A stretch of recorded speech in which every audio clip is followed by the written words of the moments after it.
Di Jogja suruh motong ayam banyak-banyak, ya nggak punya ayam orang kota. Makanya orang Muhammadiyah nggak punya ingkung. Nah, Kiai Hasyim di Jombang kan banyak pelihara ayam, jadi makanya punya ingkung.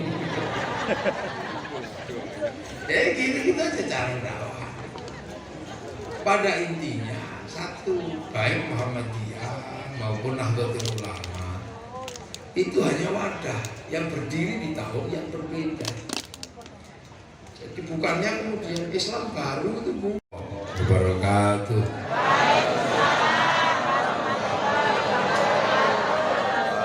Bismillahirrahmanirrahim. Bismillahirrahmanirrahim. Wassalatu wassalamu ala Rasulillah Sayyidina Muhammad ibn Abdillah wa ala alihi wa ashabihi wa azwajihi wa dzurriyyatihi wa ahli baitihi wa man tabi'ahum bi ihsan ila yaumil qiyamah. Para alim, para ulama, para habaib, para kiai yang sangat kita cintai dan kita taklimi, jajaran pengurus Jam'iyah Nahdlatul Ulama Suriah dan Hidayah dan seluruh kepanasan drop aduh kan. Hadir semuanya yang saya hormati, terutama ibu-ibu muslimat. Assalamualaikum. Ansor mana Ansor? Banser mau berdiri. Ibnu mana Ibnu? Di PPNU komplit ini ya. Oh ini insya Allah Pakar Muda yang sangat kita banggakan, Bapak Gubernur yang diwakili oleh Bapak Sekda. Alhamdulillah bisa membersamai kita semua dan ada satu Avanza tadi sehingga menyusul yang lain dari Avanza berubah menjadi bis pariwisata. Pak Wali Kota, mana Pak Wali Kota? Oh, ya Allah, tadi pagi pakai celana, sekarang pakai.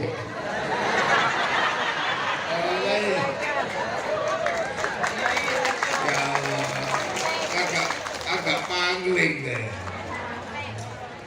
Pak Kapolda diwakili Bapak Kapolda, Insya Allah. Pak Kapolres, Pak Wakapolres, oh iya, Kapolresnya besar, Wakapolresnya kecil.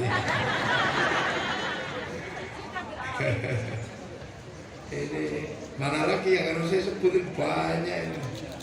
Oh Pak Kabinda, Insya Allah ya, banyak Pak Wiki.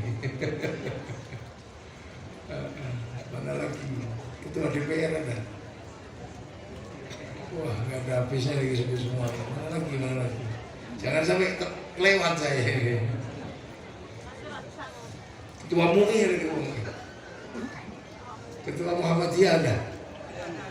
Nah, itu sini depan sini ke sini. Saudara tua ini.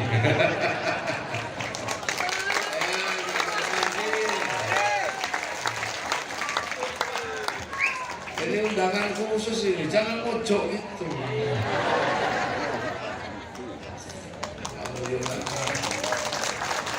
Oh, wah dapat minyak wangi deh.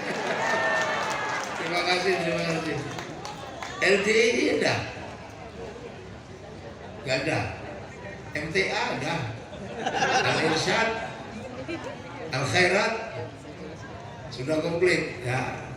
Ya bagi yang tidak kesebut saya mohon maaf. Loh, mana Muhammadiyah? Di belakang saya. Jadi para hadirin dan hadirat yang berbahagia, alhamdulillah. Ini NU. Ini udah satu abad, 100 tahun. Karena berdiri di tahun 1926. Muhammadiyah itu 1912. Jadi ibaratnya kakak tua. Makanya harus datang ini. Karena dulu Kiai Hasyim sama Kiai Ahmad Dahlan itu mondoknya sekamar. Jadi Kiai Hasyim Asy'ari, Kiai Ahmad Dahlan itu mondok satu kamar di tempatnya Kiai Soleh Darat. Nah yang akhirnya yang setelah di Mekah juga sama Kiainya Syekh Ahmad Khatib Al-Minangkabawi. Cuman ketika pulang yang satu di Jogja, satu di Jombang. Itu di Jogja di tempat saya, tapi saya tetap NU.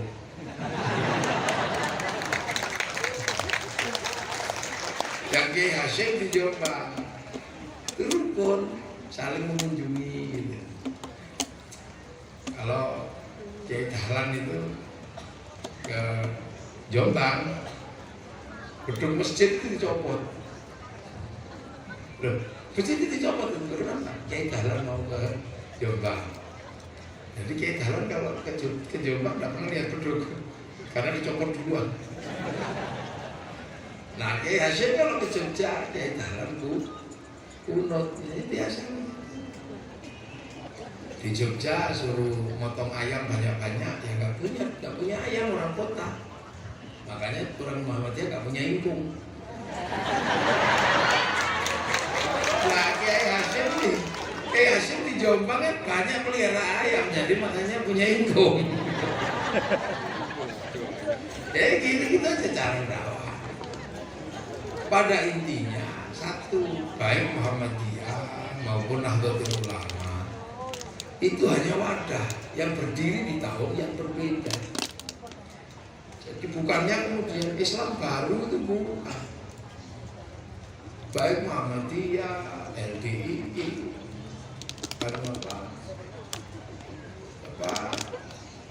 Al-Khairat, apa itu sebenarnya adalah Islam dari zaman Rasul. Cuma diwadahi di tempat yang berbeda-beda dengan nama yang berbeda. Terus gayanya beda. Misalnya NU Muhammadiyah tarawihnya 18, 20 biasa. Makanya kalau yang buru-buru cepet-cepet ikut Muhammadiyah tarawihnya. Yang agak longgar orang di kampung tarawihnya ikut. Paling ributnya bener mana 20 sama 8. Ya gak ada yang tahu.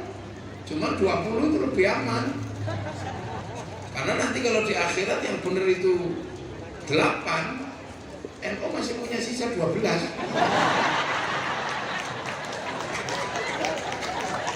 Begitu. Iya. Nah, cuman kalau yang benar itu 20, nanti yang 8 itu kurang 12 cari di mana kan gitu. Nah, itu gurauan di sana. Biasa ya kocok-kocokan gitu ya. Jadi yang benar itu ya tarawih, cuman aman punya NU kan gitu. Nah kalau Ahmadiyah ini kalau pulang nanti ya cari gitu kan, mana carinya gitu. Tapi itu guyonan, jangan dianggap serius lah. Netizen itu sekarang sesuka-sukanya, maaf benar netizen dengan segala jempolnya itu, sampai orang nggak berani gurau itu loh, jadi nggak berani gurau. Ya orang, saya ngomong Banser lebih dulu masuk surga daripada Kiai, itu jadi ribut. Ya iya kan, Banser ini kan selalu ngawal Kiai. Iya kan, makanya nanti kalau masuk surga lebih dulu Banser ngecek lokasi.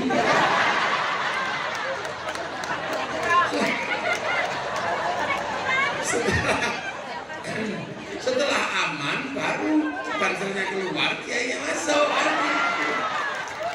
Loh itu jadi serius gitu. Orang gak bisa gurau sekarang. Netizen pemula ini loh yang masalahnya, apa aja salah. Gitu, suka gurau gitu kita dulu. Banser duluan karena ngecek lokasi, kalau udah bersih, tertib, baru Kiainya suruh masuk, barunya keluar lagi. Para hadirin dan hadirat.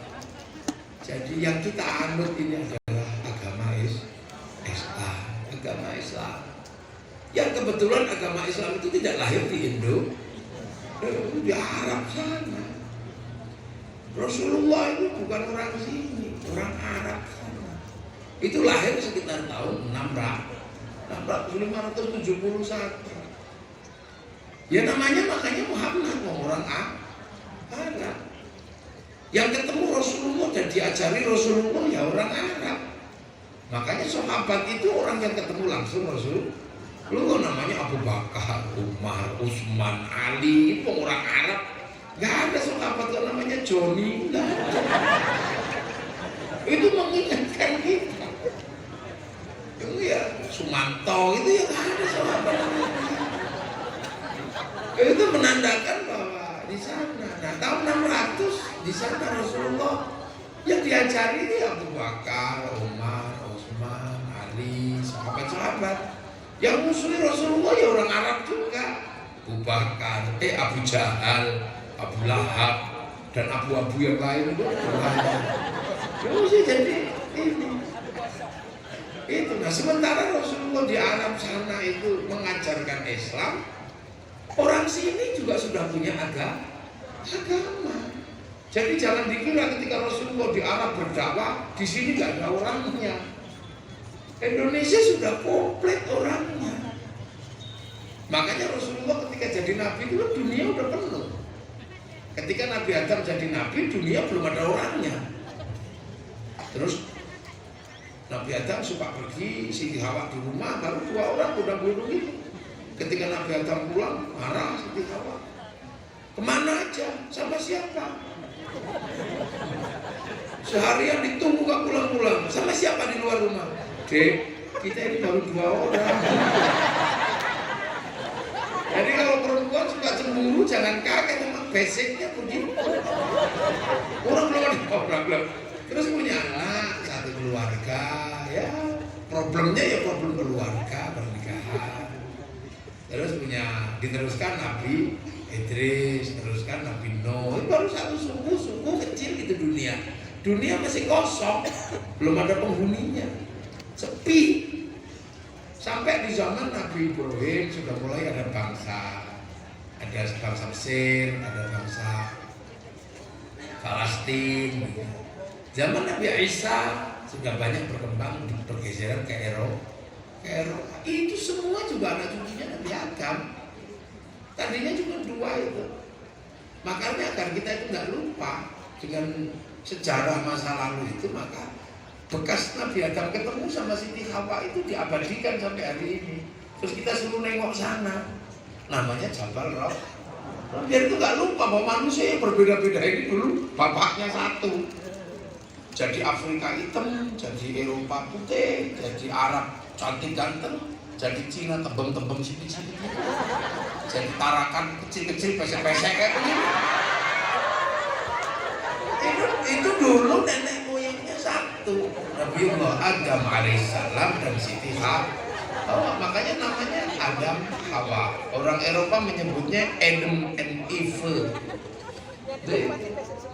Dan sampai hari ini juga nggak ketemu kenapa begitu pisah, berbeda-beda. Nggak ada rumusnya. Di dalam kitab manapun juga kayak tidak ketemu itu.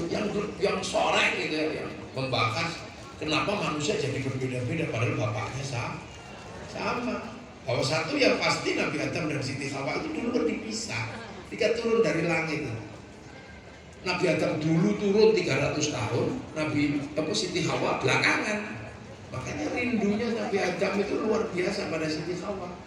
Lagi sayang-sayangnya dipisah sama Allah. Maka Nabi Adam keliling Hawa. Nabi Adam mencari Siti Hawa. Nabi Adam itu tingginya 60 dhira. Sedhira itu segini. Kalau 60 dhira berarti 60 astain. Itu ya sekitar 50-an meter. Tinggi Nabi Adam itu. Sampai di zaman Nabi Nuh itu manusia sudah besar-besar. Bahkan di zaman Nabi Musa manusia besar itu masih ada. Makanya dalam cerita-cerita kuno ada cerita tentang raksasa, manusia besar yang biji-bijian sampai nengok di atas awan itu. Itu bukan ngarang. Unuk itu yang nyabut pohon untuk perahunya Nabi Nuh itu tingginya di atas awan. Jadi ingok begini. Jadi makanya kadang itu dunia raksasa, pewayangan cerita raksasa, dongeng anak-anak itu fase itu pernah ada manusia besar. Dan di atas macam 60 dhira. Ya gak usah dibayangkan segede apa celananya. Itu gede. Besar negara besar. Nah itu Hawa. Jadi Jadi manusia pertama turun ke bumi itu ujiannya adalah rindu. Makanya rindu itu berat. Rindu, Nabi Adam itu belum diuji apa-apa, itu sudah diuji rindu. Makanya nggak ada di dunia ini yang lebih berat mengalahkan beratnya rindu. Sakit gigi minum Cataplan sembuh, mencret minum Metrostop sembuh. Lah kalau kangen rindu, makan nggak enak, nggak keluar. Rindu. Nah ujian manusia pertama itu rindu, dicari 300 tahun sampai akhirnya Hawa. Tiba-tiba ada jawaban, Bang Adam, Hawa. Ternyata dicari ketemu Siti Hawa lagi duduk di atas Jabal Rahmah itu duduk gitu. Bang Adam, kangen. Siti Hawa langsung lari turun gunung. Nabi Adam, Hawa jangan, kamu di situ aja biar aku yang naik. Kenapa? Aku sudah rindu. Jangan, kamu di atas itu biar aku yang naik. Kalau sampai kamu turun mengejar aku ke bawah, aku khawatir nanti dicontoh anak cucu kita ada perempuan ngejar laki-laki.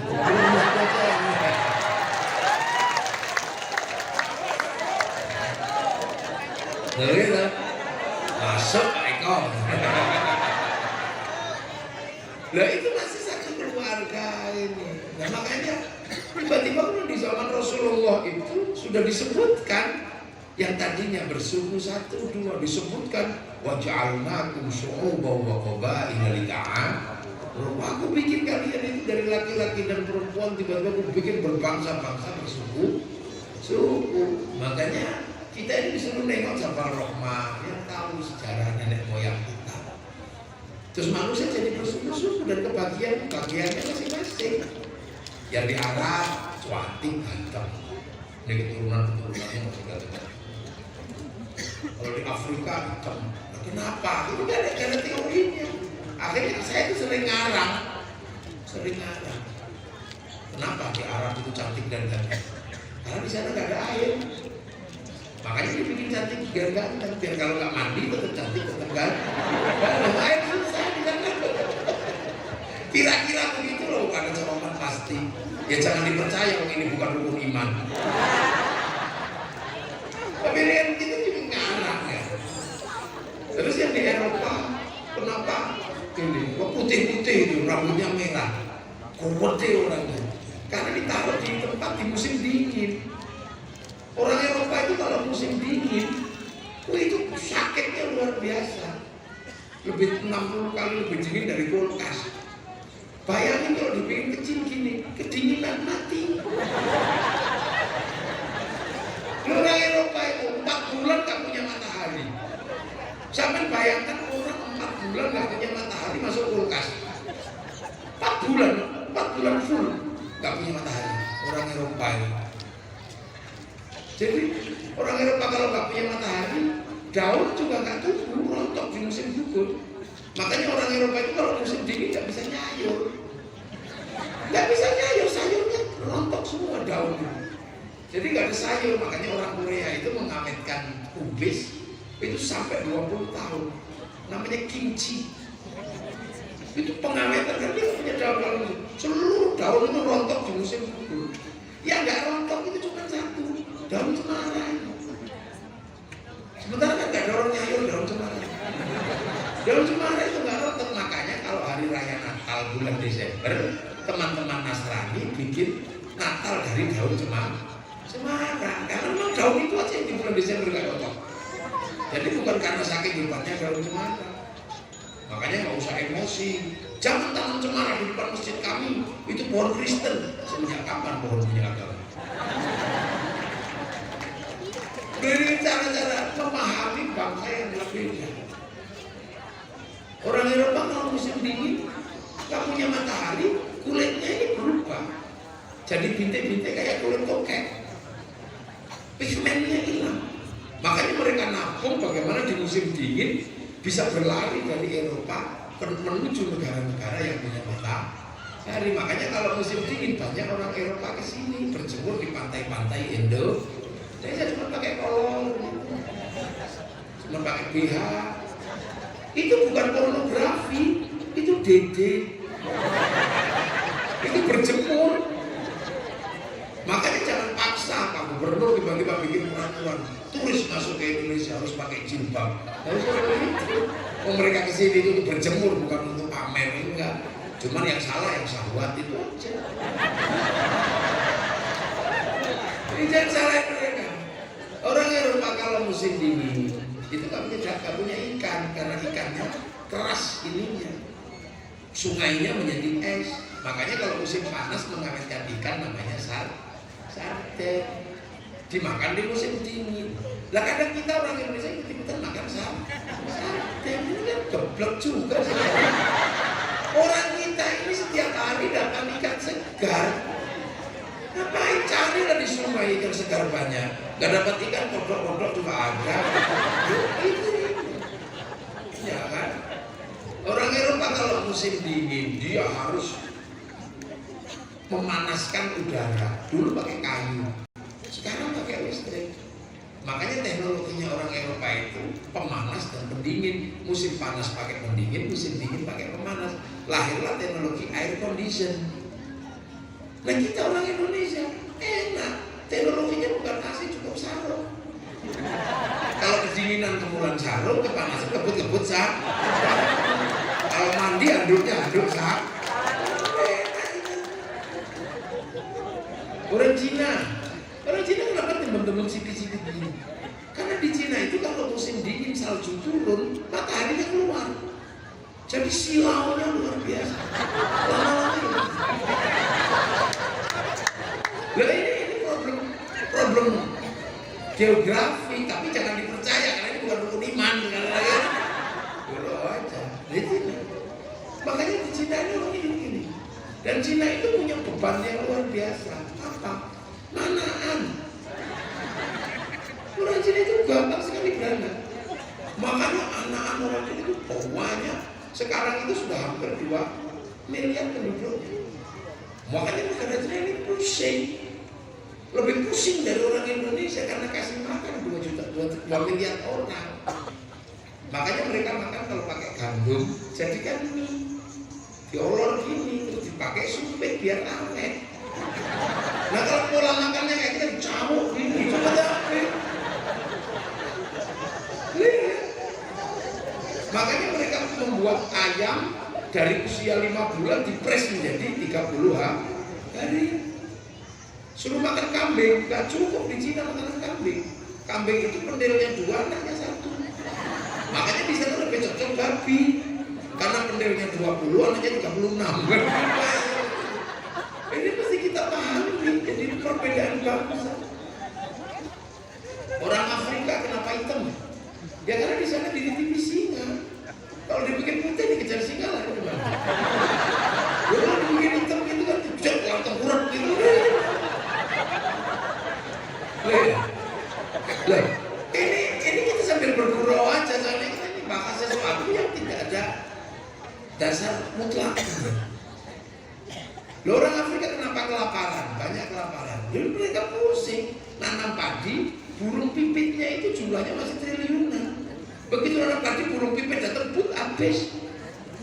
Nanam jagung dimakan petet. Petet Afrika gedenya sak metok. Namanya makhau. Dijual ke sini 200 juta 1 ekor. Di sana nanam ketela, habis dimakan babi hutan. Babi hutan triliunan jumlahnya. Tanam pisang, habis dimakan monyet. Sekali makan 1 tandan habis itu monyet Afrika. Wong gedenya sak sapi.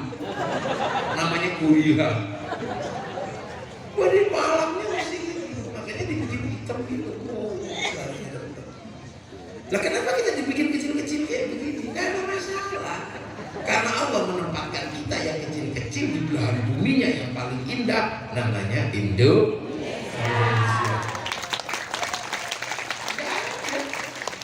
Gak ada tempat seindah tempat kita di Indonesia itu. Gak ada. Saya ini tukang keliling dunia.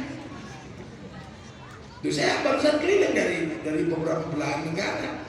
Baru pulang belum 1 minggu dari sini. Wah, gak enak.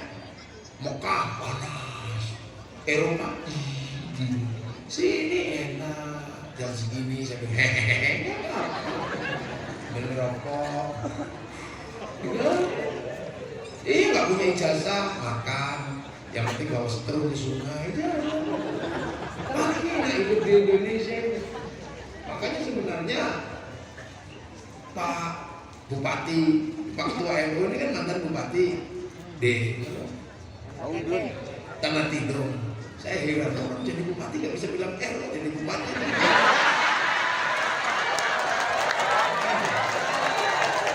Terus tawa tadi, saya nanya sama Pak Kabinda, itu Pak Ketua RU nggak bisa bilang Oh iya Kiai, karena beliau dari Tanah Tidung. Orang Tanah Tidung memang nggak biasa bilang Oh iya sudah gitu. Berarti bukan karena pilu, tapi karena memang nggak bisa bilang kayak orang Palembang kan nggak bisa bilang gitu. Tubuh gitu. Apa tadi? Sembunyi. Ya, kita di Indonesia ini hidup paling enak. Matahari tidak pernah ingkar janji. 24 jam sepanjang tahun kita kena matahari. Jadi tinggal buka pintu kita ketemu matahari sampai capek kadangnya. Pakai sunblock gitu kan biar nggak panas. Pakai sunscreen. Tahu lah saya Bapak. Loh, saya tahu kenapa? Karena istri saya perempuan. Memang dipikir istri saya laki-laki. Merek pembalut dari yang model ABC bersayap apa tahu? Lah istri saya ini perempuan. Iya. Lah ya, jadi jangan dikira saya ini nggak ada tahu problem laki-laki. Saya banyak tahu problem perempuan. Dari yang mudah menangis, dari yang pintar cari uang, taruh di mana aja ketahuan ya. Kalau taruh di bawah sepatu ya masih ketahuan loh. Pintar cari uang. Ya perempuan jago. Ya karena itu tugas laki-laki ya. Menyenangkan perempuan itu tugas laki-laki. Loh iya karena ini kan sawah. Sawah itu untuk menanam. Dimanapun kalau sawah untuk menanam, pemilik sawah harus membuat sawah menjadi bagus biar tanamannya bagus. Nisa'ukum harsul lakum, perempuanmu adalah sawahmu. Jadi makanya kita kalau nanam yang serius, jangan ngantuk-ngantuk nanam. Tanaman, tanamannya aja, makanya serius, bibitnya yang bagus. Makanya ada kitab khusus menanam namanya kitab Qurratul Uyun. Ada itu. Ada yang nanam. Sawah itu kalau terlalu banyak rumput kan tanamannya juga jelek. Nah laki-laki tugasnya membersihkan sawah. Makanya kalau perempuan sudah mulai berjerawat, belikan skincare. Itu tugas laki-laki. Lah ini fakih yang kayak begini nanti tak terusin. Tapi jarang disampaikan yang begini karena kiainya laki-laki, takut memberatkan. Tapi kalau perempuan itu sama, kalau terlihat bagus, bersihkan, bajunya jangan sampai jelek, gelangnya harus bagus. Dan itu tugas laki-laki menyenangkan ini agar tumbuhannya bagus. Yang kedua sawah itu nggak boleh kering, dia harus selalu basah. Selalu banyak pupuk, kurang air, kurang pupuk, tanamannya jelek. Makanya perempuan itu harus selalu banyak pupuknya, maka perempuan harus selalu pegang pupuk.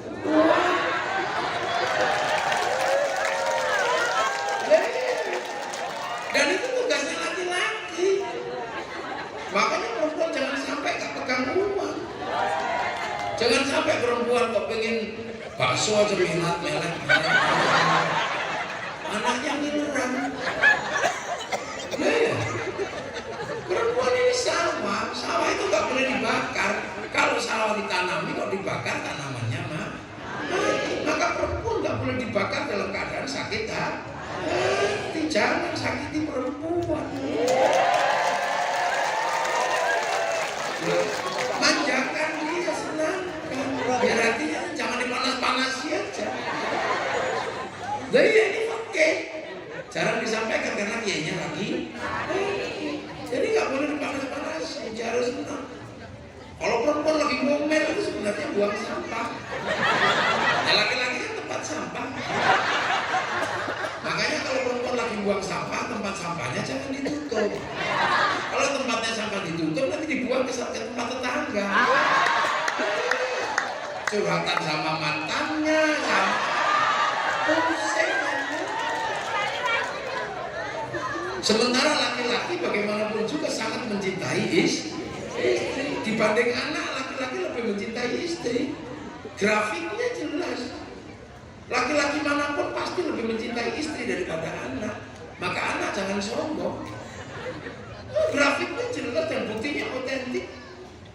Coba betapa orang laki-laki mencintai istrinya daripada anak. Pulang kerja, anak dimandiin tetangga, gak apa-apa.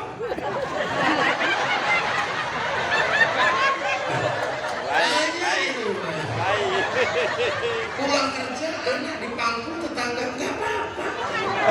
Bahkan bersembunyi di kamar tetangga, gak apa-apa. Coba kalau pulang kerja istrinya yang dipangku tetangga. Sekarang melayang. Makanya untuk menyiapkan generasi yang bagus, cintai wanita. Dan itu tugas laki-laki. Nanti tak terusin bab itu, kita kembali lagi ke bab yang tadi itu. Bahwa Rasulullah ini ada di Mekah. Nah ketika ada di Mekah, bangsa yang lain juga sudah bergerak. Di Habasyah sudah ada raja. Di Habasyah sana, di Najasyi sana ada jadi raja. Romawi juga sudah berkembang menjadi kerajaan besar. Cina sudah menjadi kerajaan besar. Bahkan ada utlubul ilma walau Indonesia juga sudah menjadi negara besar ketika Rasulullah lahir. Tahun 300 Masehi, ketika Rasulullah belum lahir, kerajaan besar pertama di Nusantara sudah tumbuh di Kutai Kartanegara di Kalimantan Timur. Jadi jangan dikira kalau orang mengatakan IKN mau pindah kok di sini tempat jen buang anak. Itu orang ngawur sengawur-ngawurnya. Lu tahun 300 Masehi, kerajaan pertama yang paling besar di Nusantara bahkan ada di Kutai Kartanegara. Rajanya terkenal besar namanya Mullah Warman. Mullah Warman negara besar, pusat perdagangan internasional yang menghubungkan antara Salangkanaya di daerah Maladewa dengan rajanya yang namanya Kudung nggak melahirkan anak namanya Mullah Warman. Itu berhubungan dengan kerajaan besar di India. Jadi jalur perdagangan sudah terbuka. Jadi jangan dikira ketika ini bangsa ini jahiliyah, tenang dulu. Anak Raja Mullah Warman tahun 300 bergeser ke ujung kulon di Pulau Jawa sana, namanya Dewa Warman. Bikin kerajaan besar tahun 350 namanya kerajaan Salangkanegara. Tahun 400 berarti 200 tahun sebelum Rasulullah lahir, anak Dewa Warman namanya Purnawarman bangun kerajaan besar di Pulau Jawa namanya Tarumanegara. Tahun 500 anak Tarumanegara yang namanya Senasanaha geser ke daerah Panjalu di daerah Ciamis, bikin kerajaan Galuh. Ini untuk mendudukkan seolah-olah bangsa kita ini kan jelek terus. Akhir-akhir ini jelek-jelekin aja. Tapi kita tahu. Tahun 600 anak Senasanaha geser ke pedalaman Jawa Tengah, bikin kerajaan besar Mataram, membangun candi-candi besar mulai Prambanan, Candi Borobudur. Itu terjadi saat Rasulullah di sana juga berdakwah. Sampai akhirnya kemudian dua bangsa besar pisah karena ledakan gunung di Jawa Tengah. Wangsa Sailendra geser ke daerah Palembang, memperbesar kerajaan Sriwijaya, namanya Balaputra Dewa. Keturunan Sanjaya geser ke daerah Kediri, Nganjuk, namanya Sindok. bikin wangsa besar namanya wangsa Isana, cikal bakal kerajaan Kadiri dan kerajaan Doho. Yang dari situ kemudian lahir kerajaan besar namanya Singasari. Kebesaran Singasari menguasai 2/3 dunia. Sehingga ketika Mongolia dipimpin Genghis Khan setelah menaklukkan Arab, setelah menaklukkan Cina, setelah menaklukkan Eropa, mengirim utusan ke Singasari zaman Kertanegara, namanya Menci. Oleh Kertanegara si Menci disuruh pulang, tapi kupingnya ditinggal. Potong kupingnya, bilang gimana aku mau disuruh nyerah sama negaramu. Akhirnya Mongolia mengirim armada multinasionalnya menyerang Nusantara. Dihadang sama Sriwijaya, dihadang sama Singasari. Akhirnya Mongolia habis di Nusantara. Satu-satunya negara yang mampu menaklukkan Mongolia adalah negara dari Nusantara. Bangsamu gua anggap bangsa kecil itu dari mana rumusnya? Jadi kita. Akhirnya kemudian berdiri kerajaan besar namanya Majapahit. Majapahit sudah indah. Karena apa? Pengalaman berbangsa bernegara yang berbeda-beda, punya kitab politik namanya Negara Kertagama, punya kitab bagaimana membangun hidup bermasyarakat namanya Sutasoma, punya universitas terbesar se-Asia namanya Nalanda. Duh, betapa itu. Nah, sementara Rasulullah masih berdakwah di sana di sekitaran Maka ini sudah jadi bangsa besar. Makanya cerita dunia yang dimiliki apapun bangsa kita punya. Kisah cinta, orang Eropa punya cerita tentang Romeo dan Juliet. Orang Arab punya kisah cinta Kais dan Laila. Nah, orang Cina punya kisah cinta sampai Intan. Kita juga punya. Di sini ada Lambung Makmur dan Putri Junjung Bui. Di Jawa ada Ande-Ande Lu. Sana ada orang kuat namanya Samson. Sini juga ada orang kuat. Dari Lambung Mangkurat sampai Bantung Bondo. Punya semua. Sana punya Ibu Tiri Kejam dalam kisah Cinderella. Kita punya kisah bawang putih, bawang merah.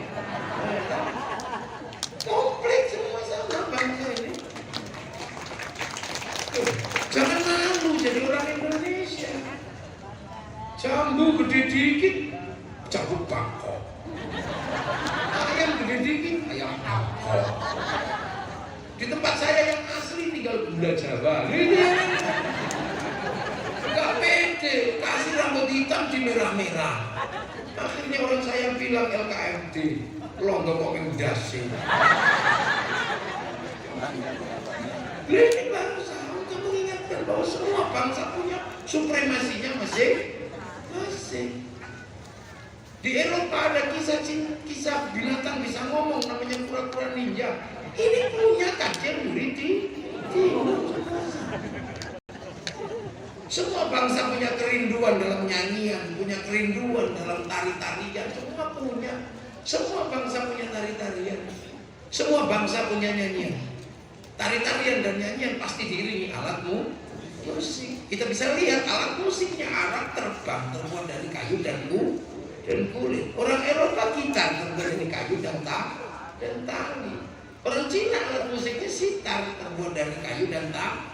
Tapi bangsa Nusantara punya alat musik namanya gamelan, terbuat dari logam.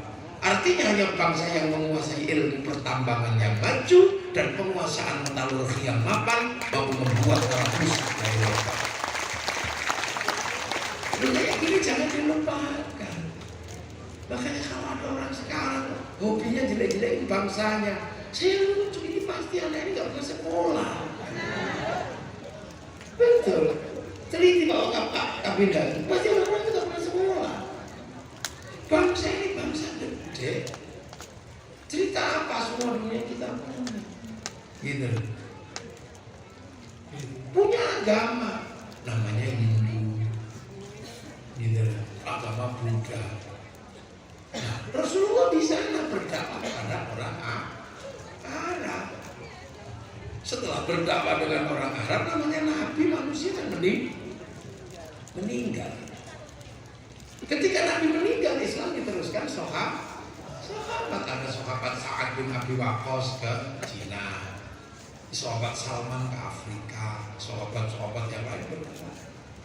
Nah, ada sahabat pertama yang dianggap sebagai anak Madinatul Ilmi wa Ali bin Thalib, namanya sahabat Ali bin Abi Thalib. Ini kemudian keluar dari Jazirah Arab, geser ke Basra. Di Basra itu ya sekitar Baghdad situ.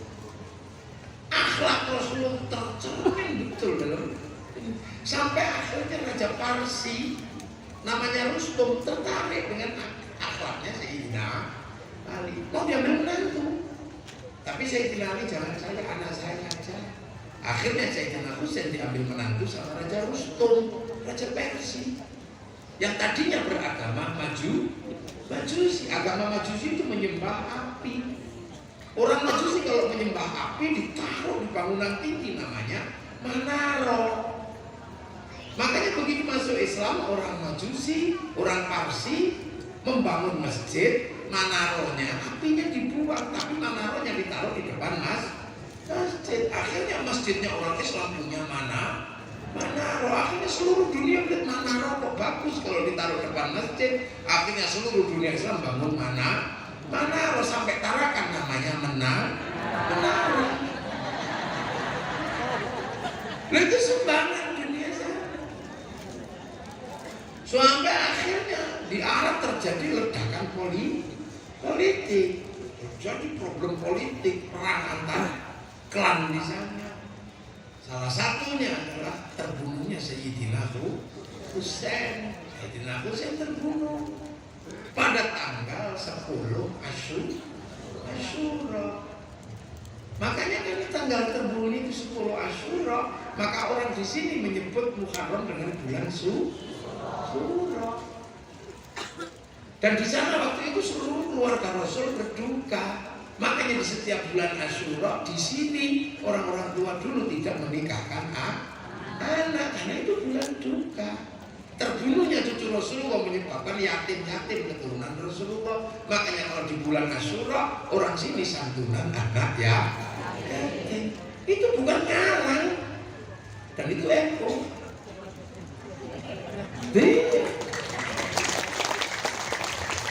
Jadi itu berawal dari situ. Orang semenanjung Sumatera memikul keranda-keranda, mereka menyebut tabui. Karena orang Minang sana nggak bisa bilang tabut. Tabut itu dalam bahasa sana black message kan tabui. Ya kan gitu. Sama kayak orang Bugis nggak bisa bilang makan, bilang makan. Makan, ikan, apa? Orang Jawa nggak bisa bilang alami, ngalami. Makanya kita ada cerita kan, apa cerita? Ada cerdas-cermat. Orang Jawa, orang Bugis, sama orang Buton. Yang menang pasti orang Jawa.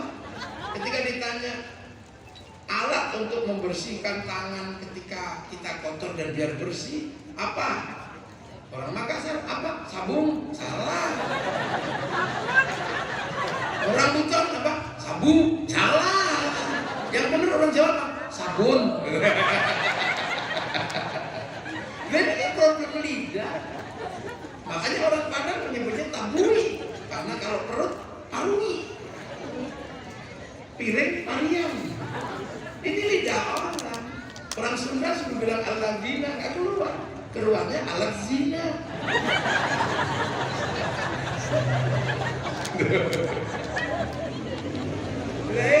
Ini kan lidah yang berbeda-beda.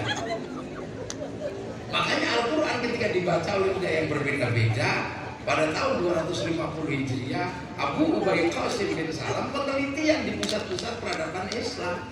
Hasil penelitiannya ditulis dalam sebuah kitab At-Tajwid fi Qira'atil Quran, ilmu tajwid. Begitu. Nah, setelah Sayyidina Ali, Sayyidina Husain terbunuh. Ini masih di sana, belum sampai sini. Masih di sana. Maka kemudian putra-putra Sayyidina Husain keluar menjauh. Satu selamat, namanya Sayyid Ali Zainal Abidin. Abidin. Nah, ini selamat, tambah menjauh karena soal ruwet politik antara Bani Hashim sama Bani Umayyah. Nah, Sayyid Ali Zainal Abidin menjauh, punya anak namanya Sayyid Bakir. Sayyid Bakir tambah jauh, punya anak namanya Sayyid Ja'far Shadiq. Nah, Sayyid Ja'far Shadiq situasinya tambah rumit di sana. Makanya Sayyid Ja'far Shadiq curhat sama Rasulullah, dikenal dengan sholawat asghir wa asdil dhalimin bil dhalimin wa akhrijna min bainihim salimin. Udah biar orang yang ruwet itu ribut sama yang ruwet, selamatkanlah kami dari golongan ini dengan selamat. Nah, saya Ja'far Shadiq punya anak waktu itu namanya Sayyid Ali Uraidi, tambah jauh keluar dari. Punya anak namanya Sayyid Muhammad, tambah jauh. Punya anak namanya Sayyid Aisyah, tambah jauh. Lah punya anak namanya, akhirnya punya anak namanya Sayyid Ahmad. Ini hijrah ke Yaman waktu itu, dikenal dengan Ahmad Al-Muhajir. Nah, Sayyid Muhajir punya anak Sayyid Ubaidillah, tambah jauh. Sayyid Ubaidillah punya anak Sayyid Alwi. Nah, Sayyid Alwi inilah yang melahirkan generasi Alawiyin. Asghar, Al-Aqas, Al-Faqih, kayak gini nih dari Alwi. Nah, punya anak namanya Sayyid Muhammad, tambah jauh. Belum sampai sini masih hidup. Punya anak namanya Sayyid Alwi lagi. Nah, Sayyid Alwi tambah jauh, punya anak namanya Sayyid Ali Khalid Qasam. Sayyid Ali Khalid Qasam punya anak namanya Sayyid Ahmad Sohib bin Mirdad. Sayyid Mirdad punya anak namanya Sayyid Alawi Amil Faqih. Tambah jauh dia udah bergerak keluar dari Arab. Barokah ilmu karam ilmu Islam itu luar. Punya anak namanya Sayyid Abdul Malik. Nah, itu sudah geser ke Mongolia. Jadi raja di Mongol gelarnya Asmat Han, melahirkan klan Han itu Syahrukan. Nah, itu makanya Syahrukan itu Muslim. Ya. Nah, Sayyid Abdul Malik Asmat Han ini punya anak, diambil menantu Raja Campak, namanya Sayyid Ahmad Jalaluddin. Nah, Raja Campak ini jadi raja akhirnya. Sayyid Ahmad Jalaluddin punya anak Sayyid Muhammad. Sayyid Muhammad geser ke ujung Aceh sana, yang akhirnya menjadi kekuatan baru, berdiri kerajaan Samudra Pasai. Rajanya Sultan Malikus Soleh sama Sultan Malikus Thohir di sana. Nah, dari situ 3 anaknya bergerak ke tanah Nusantara. Semuanya disebut Sayyid Jamaluddin Al-Husaini Al-Kabir. Nah, yang di Jawa dikenal dengan Sayyid Jamaluddin Al-Husaini Al-Kabir, Lidahono Coroko, jadinya Syekh Jumadil Kubro. Adiknya kemudian bergerak ke Wajo, ya sampai Syekh Jumadil Kubro juga. Nah, baru kemudian tanah Nusantara ini mulai kemasukan Islam. Lah para Islam datang ini, kok Indonesia sudah maju, punya negara, punya hukum sosial komplit. Diajak ngomong surga isinya air, orang sini nggak tertarik karena di sini penuh air di mana-mana.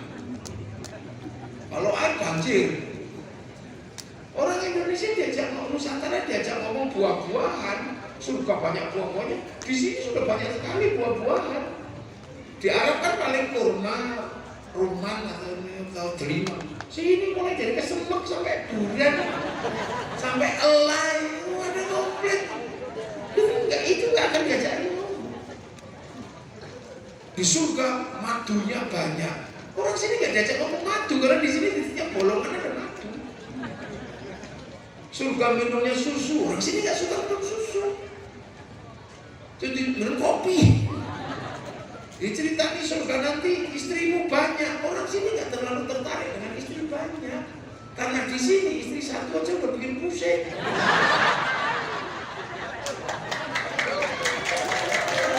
Ya. Jadi makanya pusing bikin punya satu udah musikin kepala. Di Arab punya 10 nggak pusing, karena orang Arab itu perempuannya nurut, karena hampir seluruh kehidupan kehidupan yang jamin laki berperang laki-laki, berburu laki-laki. Makanya di sana perempuannya nurut-nurut, di sini perempuannya ngeyel. Karena apa? Perempuan di sini bisa bekerja sendiri, cari ikan perempuan bisa, bedeti ikan bisa, panen bisa. Maka hampir seluruh pekerjaan di sini malah dikerjakan perempuan. Lakinya cuma udah gitu kan. Loh, makanya perempuan sini independen. Ditinggal mati suaminya, dia masih tetap hidup. Kalau di sana sampai diwariskan, karena susah di sana. Makanya nggak ada cerita pengislaman itu dengan cerita surga di sini. Kadang orang nggak paham pasti komplain, kok cerita surga nggak ada. Orang di sini itu sudah surga. Ngapain diceritain surga? Ini sudah surga. Surga itu air mengalir, sini mengalir. Buah-buahan sini sudah buah-buahan. Madu sini di mana-mana madu. Nahruhu min asalin. Sungainya dari madu, orang sini tinggal ngambil walaupun disengat-sengat. Top. Nah, Syekh Jumatil Kubro melihat ini gimana cara membawa Islam ke negara yang sudah maju. Nah, di situ Syekh Jumatil Kubro punya anak namanya Ibrahim. Dikenal dengan nama Ibrahim Asmoro. Oh, di sana. Di sekitar Tuban sana. Nah, itu mulai memetakan. Ini saudagar nggak bisa masuk. Diislamkan oleh pedagang bujaran nggak jadi Indonesia. Jadi jangan dikira terus Islam disebarkan oleh saudagar kayak buku-buku itu ngarang itu. Kenapa saya katakan ngarang? Agama Hindu yang boleh ngomong agama itu adalah kasta Brahmana. Kasta tertinggi itu Brahmana. Dia yang berhak ngomong agama. Kasta kesatria, para raja ngurus dunia nggak boleh ngomong agama. Di bawah kesatria ada Wesya, pegawai, nggak boleh ngomong hidupnya untuk ngurusi raja, ngomong. Habis waktunya untuk dunia. Di bawahnya ada kasta sudra. Kasta sudra itu petani pedagang. Sekaya apapun petani dan pedagang dia sudra, nggak boleh ngomong agama. Agama kalau diomongin sama orang sudra pedagang, enggak ngomongnya jedol. Nah, di bawah sudra ada paria, kastanya pengemis. Orang hidupnya meminta, jangan ngomong agama. Baca kitab menjadi culuk nontonnya. Di bawah itu masih ada kuca. Kuca itu kastanya para pengentit, pencopet itu, ngambil dikit-dikit gitu. Makanya kalau orang suka ngambil bansos itu kuca.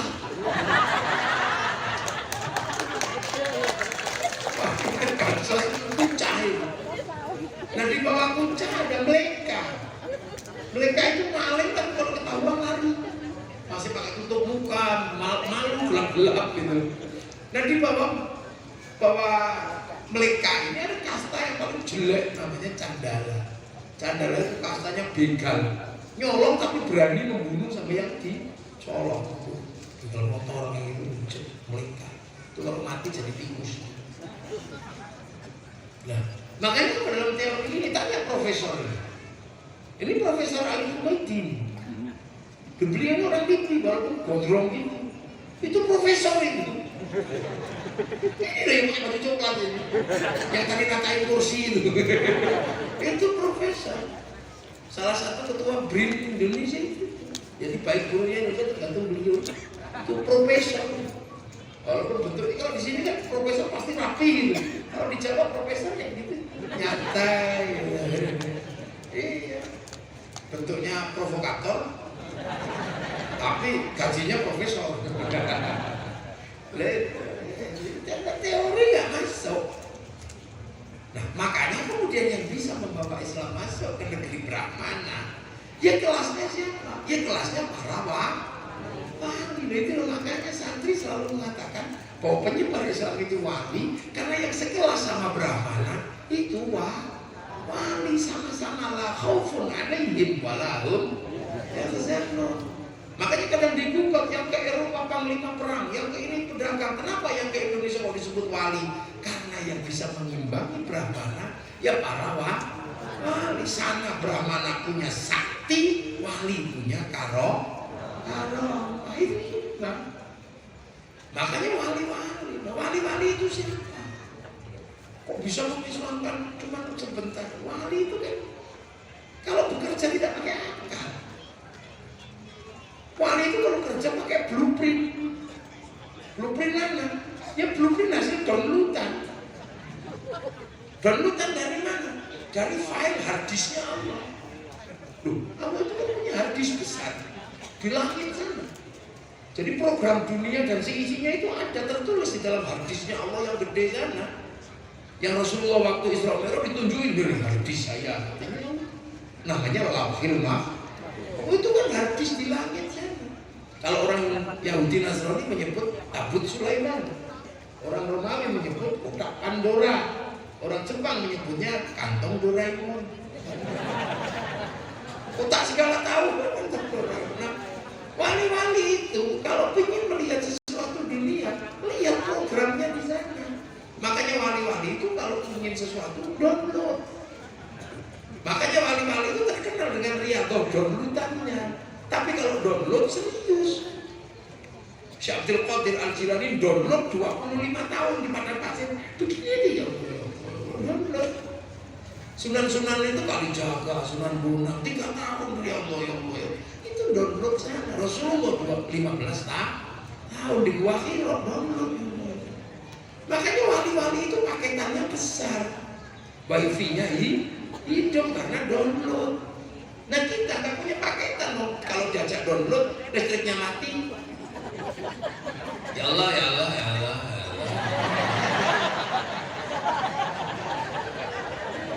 Kita ini kalau diajak download kan kacau kita ini. Ya Allah, ya Allah, ya Allah. Ya Allah, ya Allah.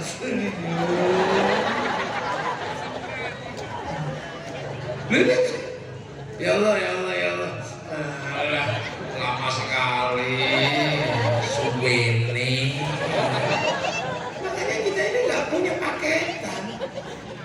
Tapi hobinya sama, kirim doa, kirim Fatihah, istighosah. Makanya kehidupan kita ini persis kayak handphone. Handphone itu terhubung dengan satelit. Seluruh pekerjaan handphone tercatat di satelit. Makanya nyawa manusia terhubung dengan Lauhil Mahfuz. Apapun yang dikerjakan oleh manusia tercatat di Lauhil Mahfuz. Walaupun sembunyi-sembunyi ketahuan. Nah handphone nggak punya paketan kok kirim gambar ya nggak bisa. Maka pergi ke warung cari wifi gratis. Ada .co.id. Sama dengan kita. Kalau mau kirim doa nggak punya paketan, pakai wifi-nya Nabi sana .co.id. Ini ilah hadratin Nabi Ilmus Mustafa. Sana free wifi. Kalau di sini namanya tawassul. Ilah hadratin Nabi Mustafa Muhammadin sallallahu alaihi wasallam. أين جميع الأنبياء والمرسلين والعلماء والشهداء والصالحين أين جميع المشارين ومغاربها في برها وبحرها نقص القرآن بشيء مقادر الجيلاني رضي الله عنه وإلى جميع المسلمين والمسلمات والمؤمنين والمؤمنات الأحياء منهم والأموات الله في بعد وقت الفاتحة. Langsung dikirim, ya nyampe. Ada yang nggak percaya, masa doa bisa dibagi? Ya bisa, jangankan Fatihah, jangankan Quran, sepak bola aja bisa dibagi. Kita nggak perlu ke Qatar, satu orang ke Qatar nyuting, sama yang nyuting dinaikkan ke satelit. Oleh satelit dibagi seluruh dunia, namanya siaran langsung. Bagiannya sama, di pelosok manapun dapat bagian. Itu sepak bola, bisa dibagi, apalagi doa. Makanya kalau ada orang nggak percaya doa bisa dibagi, orang itu nggak punya TV. Nah itu, makanya wali-wali itu karena paketannya besar, tahu hati orang. Karena apa? Bisa meretas, bisa dihack sampean. Makanya wali-wali itu paketannya besar kan download. Makanya dia tahu program Indonesia ini pengislamannya mau seperti apa. Dilihat sesuai takdir yang tertulis di Lauhil Mahfuz. Dilihat aja, oh ini. Makanya wali-wali itu nggak takut. Ya sudah deh. Walaupun di Arab sana Rasulullah mengatakan bahwa ulama ya sudah pakai nama lokal aja kiai, nggak akan ketelisut dengan kiai yang lain. Padahal kiai itu banyak, ada Kebu Kiai Slamet, Tombak Kiai Pleret, kan? Sholat harus kasih nama sembahyang aja, nggak usah ketelisut. Musola langgar, nggak akan keliru. sudah.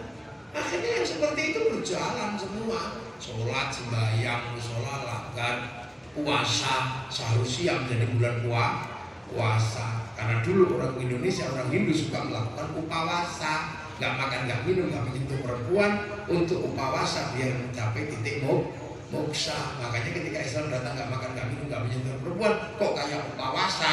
Maka kemudian sahur siang disebut bulan puasa. Ada semua. Ya itu makanya wali-wali itu kok pendidik-pendidik itu. Gak dikit-dikit Allah Akbar, itu tahu programnya.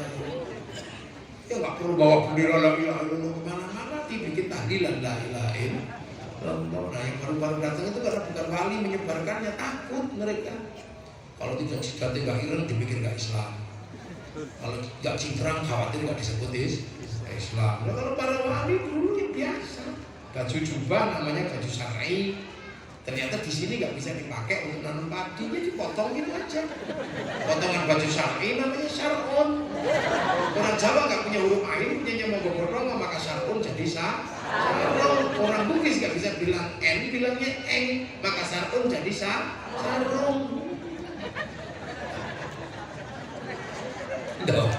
Yang cerdas yang jadi itu sudah akhirnya jadi Islam bergerak satu dua Islam. Ini sampai sekarang kan orang ibu-ibu juga suka begitu. Ini sholat tidak makan sembahyang. Di sini mio disebut Honda. Seluruh minuman mereknya apapun namanya aku. Seluruh produk pompa air namanya saja walaupun Shimizu. Biasa di sini itu begitu, nggak usah terus. Ibu-ibu malah ibu-ibu paling suka menipu. Penipu paling asli ya ibu-ibu itu. Lihat aja kalau bulan Ramadan, kalau akhir Ramadan masuk bulan Syawal, kita disuguhi sama ibu-ibu itu kongwan semua, tapi isinya rengginang. Bungkusnya itu kongwan, tapi begitu dibuka rengginang. Itu kan tukang nipu kalau bulan Ramadan. Jadi makanya Indonesia ini kuat. Nah itulah makanya para wali ketika sampai di sini ini dunia yang berbeda. Makanya ketika mengajarkan Islam ya dengan cara masyarakat sini. Karena apa? Allah tegas. Dalam Al-Quran disebut wakafa billahi syahidah Muhammadur Rasulullah. Itu zaman Nabi sendiri. Sampai Nabi punya teman. Walladzina ma'ahu, ini ada para sahabat asyidda'u 'alal kuffar ruhama'u bainahum tarahum ruk'an sujada yabtaguna fadlan minallah wa ridwanan simahum fi wujuhihim min sujud. Itu eranya para ulama kodifikasi agama. Setelah itu Islam keluar dari jazirah sana. Mathaluhum fit Taurat wa mathaluhum fil Injil, sebagaimana digambarkan dalam Taurat dan digambarkan dalam Injil. Kazar'in, seperti tanaman. Jadi Islam itu digambarkan seperti tanaman. Makanya kalau berbicara tanam yang benar, ya nanam kan benih dulu. Makanya ditanam benihnya dulu. Ada yang bagian nanam benih, syahadat tok, belum kan jadi sholat.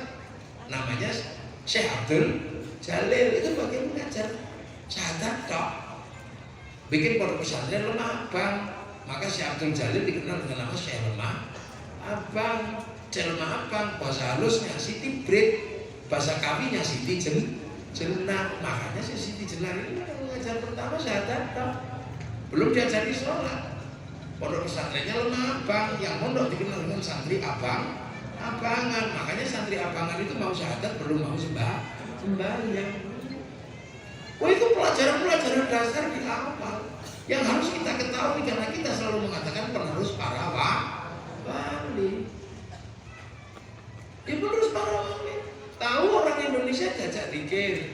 Ini bahasanya susah, bahasa Arab. Maka biar semuanya zikir, maka kemudian para wali berzikir dengan keras. La ilaha illallah. Biar apa? Santrinya dengar.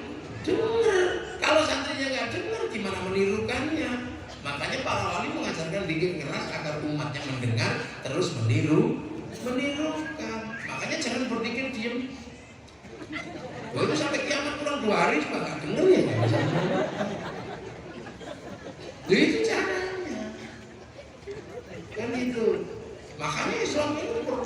edukatif dulu, diajarkan dengan cara yang bisa dipahami. Sholat, karena orang sini kalau sholat kan masih di sawah, makanya kiainya nunggu. Sholat duhur mestinya jam 11:30, mundur 11:30. Allahu Akbar, Allahu Akbar. Kalau belum datang ya Robbana, ya Robbana. Ada 1-2 datang wudhu, krepek enggak langsung masjid, malah rokokan. Kiainya capek ya tonggo hati, wis pegel namanya kecil. Nanti kalau lama-lama enggak datang baru kiainya marah. Diuruki jangan hanya baru datang. Dan ini caranya nabung ulama, itu persis kayak cara wali. Itu kan, para wali diajari betul-betul itu sampai. Gitu. Akhirnya kemudian mulai bisa dipahami. Nah, begitu orang Islam mulai bisa memahami pelan-pelan di Jawa sana, di sini mulai bergerak satu-satu. Nah, yang terpenting apa? Ternyata orang Indonesia ini mudah menerima. Akan tetapi yang paling berat adalah bagaimana ngambil ikan tapi sungainya tidak keruh. Itu bagaimana caranya agar masyarakat yang sudah Islam tetap rukun dengan yang lain. Agar bagaimana seperti sebelumnya beda-beda tapi tetap sama. Nggak ada yang kuat. Yang mau bikin sistem seperti itu nggak ada yang kuat. Para wali sadar betul. Yang mampu menyatukan masyarakat berbeda-beda itu hanya Rasulullah. Hanya Rasulullah. Makanya kemudian orang yang berbeda-beda di Nusantara, suku dan agama dititipkan ke Rasulullah, langsung dititipkan ke Rasulullah. Cara menitipkannya gimana? Ya dinamakan sesuai pesan Rasulullah. Rasulullah hanya berpesan, kalau kamu berada di dalam masyarakat yang berbeda-beda, hiduplah saling bertanggung jawab. Kullukum ra'in wa kullukum mas'ulun an ra'iyati. Kalian adalah para pemimpin yang hidup saling bertanggung jawab antara yang mimpin dan yang dipimpin.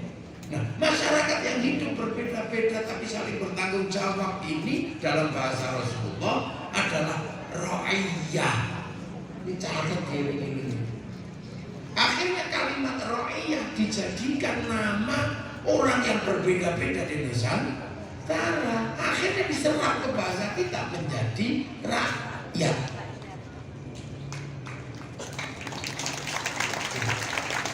Jadi rakyat itu bahasanya Rasulullah. Dan satu-satunya bangsa muslim dunia yang sanggup mengambil kalimat ra'iyah untuk menyebut warga bangsanya hanya muslim Indonesia. Jadi kalau negara dengan sistem penyebutan warganya paling sunnah itu Indonesia. Mana ada negara yang menyebut penduduknya dengan nama rakyat atau rakyat? Orang Eropa menyebut penduduknya dengan people. What's people? Bukan ngomong itu. People itu vox populi, vox dei. Suara mayoritas, suara Tuhan. Begitu orang mayoritas pasti mengatasnamakan atas nama Tuhan. Sama kayak khilafah itu. Begitu dia mayoritas, dia mengatasnamakan diri sebagai wakil Tuhan. Maka masyarakat khilafah gak cocok di tengah masyarakat rakyat dulu ya. Indonesia juga bukan komunis. Kalau komunis itu proletariat, kaum miskin memimpin. Begitu kaum miskin memimpin, ada namanya diktator proletariat. Jadi kita bukan people, juga bukan proletariat, kita rakyat. Sekuat apapun kaum muslimin tidak mungkin menjadi diktator mayoritas, karena diajarkan untuk hidup saling bertanggung jawab tanpa harus menindas. Jadi jangan khawatir. Rakyat tidak akan pernah menindas, begitu kalimatnya Rasulullah. Makanya ra'iyah itu kalau ngumpul namanya musyarakah. Musyarakah diserap ke bahasa Indonesia menjadi masyarakat. Masyarakat ketika berbeda paham pakai istilah wasyawirhum fil amri, menggunakan bahasa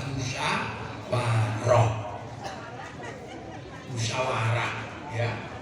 Dan itu bukan bahasa pinggir jalan. Itu jadi bahasa resmi dalam apa? Landasan intil, landasan utama negara Indonesia. Itu tertuang dalam Pancasila, kerakyatan yang dipimpin oleh hikmah kebijaksanaan dalam permusyawaratan perwakilan. Kok tiba-tiba ada yang mengatakan Indonesia ini negeri tauhid? Sini kamu tak tapok lambemu. Ya. Paham khilafah tiba-tiba mengatakan negeri ini tauhid. Khilafah tahririyah, khilafahnya Hizbut Tahrir. Itu kan caranya orang Filistin biar merdeka. Tapi Hizbut Tahrir gagal di Filistin. Malah kemudian di sana bikin kacau yang membuat seluruh pasukan kemerdekaan hari ini gak bisa rukun. Hamas, Fatah, PLO gak bisa rukun. Makanya Palestina jadi ribut. Dan di sana sudah produk gagal kok dibawa ke sini untuk menyelesaikan bangsa yang berbeda. Anak-anak muda yang pakai celana cingkrang, pakai rompi, itu kiblatnya Ikhwanul Muslimin dari Mesir. Ikhwanul Muslimin di Mesir gagal menyatukan Mesir. Bahkan kemudian ketua Ikhwanul Muslimin namanya Mursi digantung sama orang Mesir. Lu di sana sudah produk gagal kok dibawa ke sini. Ini kan orang aneh-aneh aja nggak mau belajar. Gara-gara nggak mau jadi followernya NU atau followernya Muhammad, dia jadi bikin sendiri. Ini kan so. Repot itu kadang TNI Polri ada yang kerasukan begitu. TNI Polri sambat tidak apa sama ikut Ikhwanul Muslimin cinta sunnah itu maunya apa? Kabinda ini Wakapolda. Ini semua sudah clear. Indonesia pakai sistem rakyat. Makanya pemimpin tertinggi Indonesia Majelis Permusyawaratan Rakyat. Itu bahasa Arab, Majelis bahasa Arab, Musyawarah bahasa Arab, Rakyat bahasa Arab. Yang memberikan keputusan hakim, jamaknya mahkamah. Perkumpulan hakim namanya mahkamah. Islam semua. Lu kok tiba-tiba anak-anak baru yang gak pernah ikut berjuang mendirikan negara mengatakan negeri ini toh? Ini kan aneh. Tugasnya kabinet itu yang menyelesaikan. Pak Kapolres sama Pak Kapolda ini menyelesaikan. Dan itu tren gitu loh. Tiba-tiba kemudian mengatakan negeri ini toh negeri yang paling sunnah, dan sunnah yang paling sulit adalah meletakkan sendi kehidupan agar sunnah yang lain bisa berjalan. Oh tiba-tiba ribut sunnah pakai jenggot. Itu kan sunnah yang paling gampang. Asal jangan kamu cukur panjang. Sunnah cingkrang itu mudah asal kamu potong tinggi. Itu sunnah-sunnah yang sederhana. Tapi sunnah yang berat adalah meletakkan sendi kehidupan agar Islam bisa tumbuh. Makhluk fitaurat wa makhluk fil inzil kazar'in akhrajahu wa azahu. Belajarnya tumbuh. Gitu loh. Makanya jangan heran dengan sistem seperti ini. Hari ini kita membuktikan. Apa yang bisa kita buktikan? Islam setelah ditinggal oleh Rasulullah bergerak ke Eropa, berhenti, nggak jalan lagi di bawah Panglima Khalid bin Ziyad. Islam setelah Rasulullah bergerak ke Rusia, berhenti. Islam setelah Rasulullah bergerak ke Cina di bawah sahabat Sa'ad bin Abi Waqqas, berhenti. Islam yang bergerak ke Afrika, berhenti. Tapi Islam yang bergerak ke Indonesia tumbuh subur, berubah menjadi kekuatan Muslim terbesar dunia. Hari ini ada di Indonesia. Jadi jangan mudah dibohongi. Kita ini korban hoak. Muslim terbesar dunia ada di Indonesia. Orang ngaji paling banyak Indonesia, orang hafal Quran paling banyak Indonesia, masjid paling banyak Indonesia. Bahkan orang haji terbanyak di Indonesia dengan antrian sampai 60 tahun. Ada kalau bukan Indonesia. Terus tiba-tiba kamu mengatakan orang segini banyak salah, sementara yang kamu bawa itu sudah bikin rusuh di semua negara. Taliban dibawa ke sini, sementara di Afghanistan hanya masalah jenggot tiba-tibaan sampai sekarang belum selesai. Yang pinter kan, yang cerdas itu. Anak-anak ini belum paham. Tiba-tiba bendera merah putih musyrik. Ini semua dulu dibikin untuk menjadi simbol bersama. pengen punya merah putih, darah semua itu. 10 November itu karena merah putih disobek oleh pasukan Surabaya. Akhirnya kemudian terjadi perang besar, sampai akhirnya terjadi namanya resolusi jihad. Sampai NU mengeluarkan perintah perang tanggal 22 Oktober yang akhirnya diperingati sebagai hari santri. 10 November menjadi hari pahala. Itu karena apa? Merah putih minta nyawa. Sekarang minta merah putih cuma minta gini aja. Yang musyrik, yang togut. Ini pasti zaman perang nenek moyangnya mata-mata Belanda.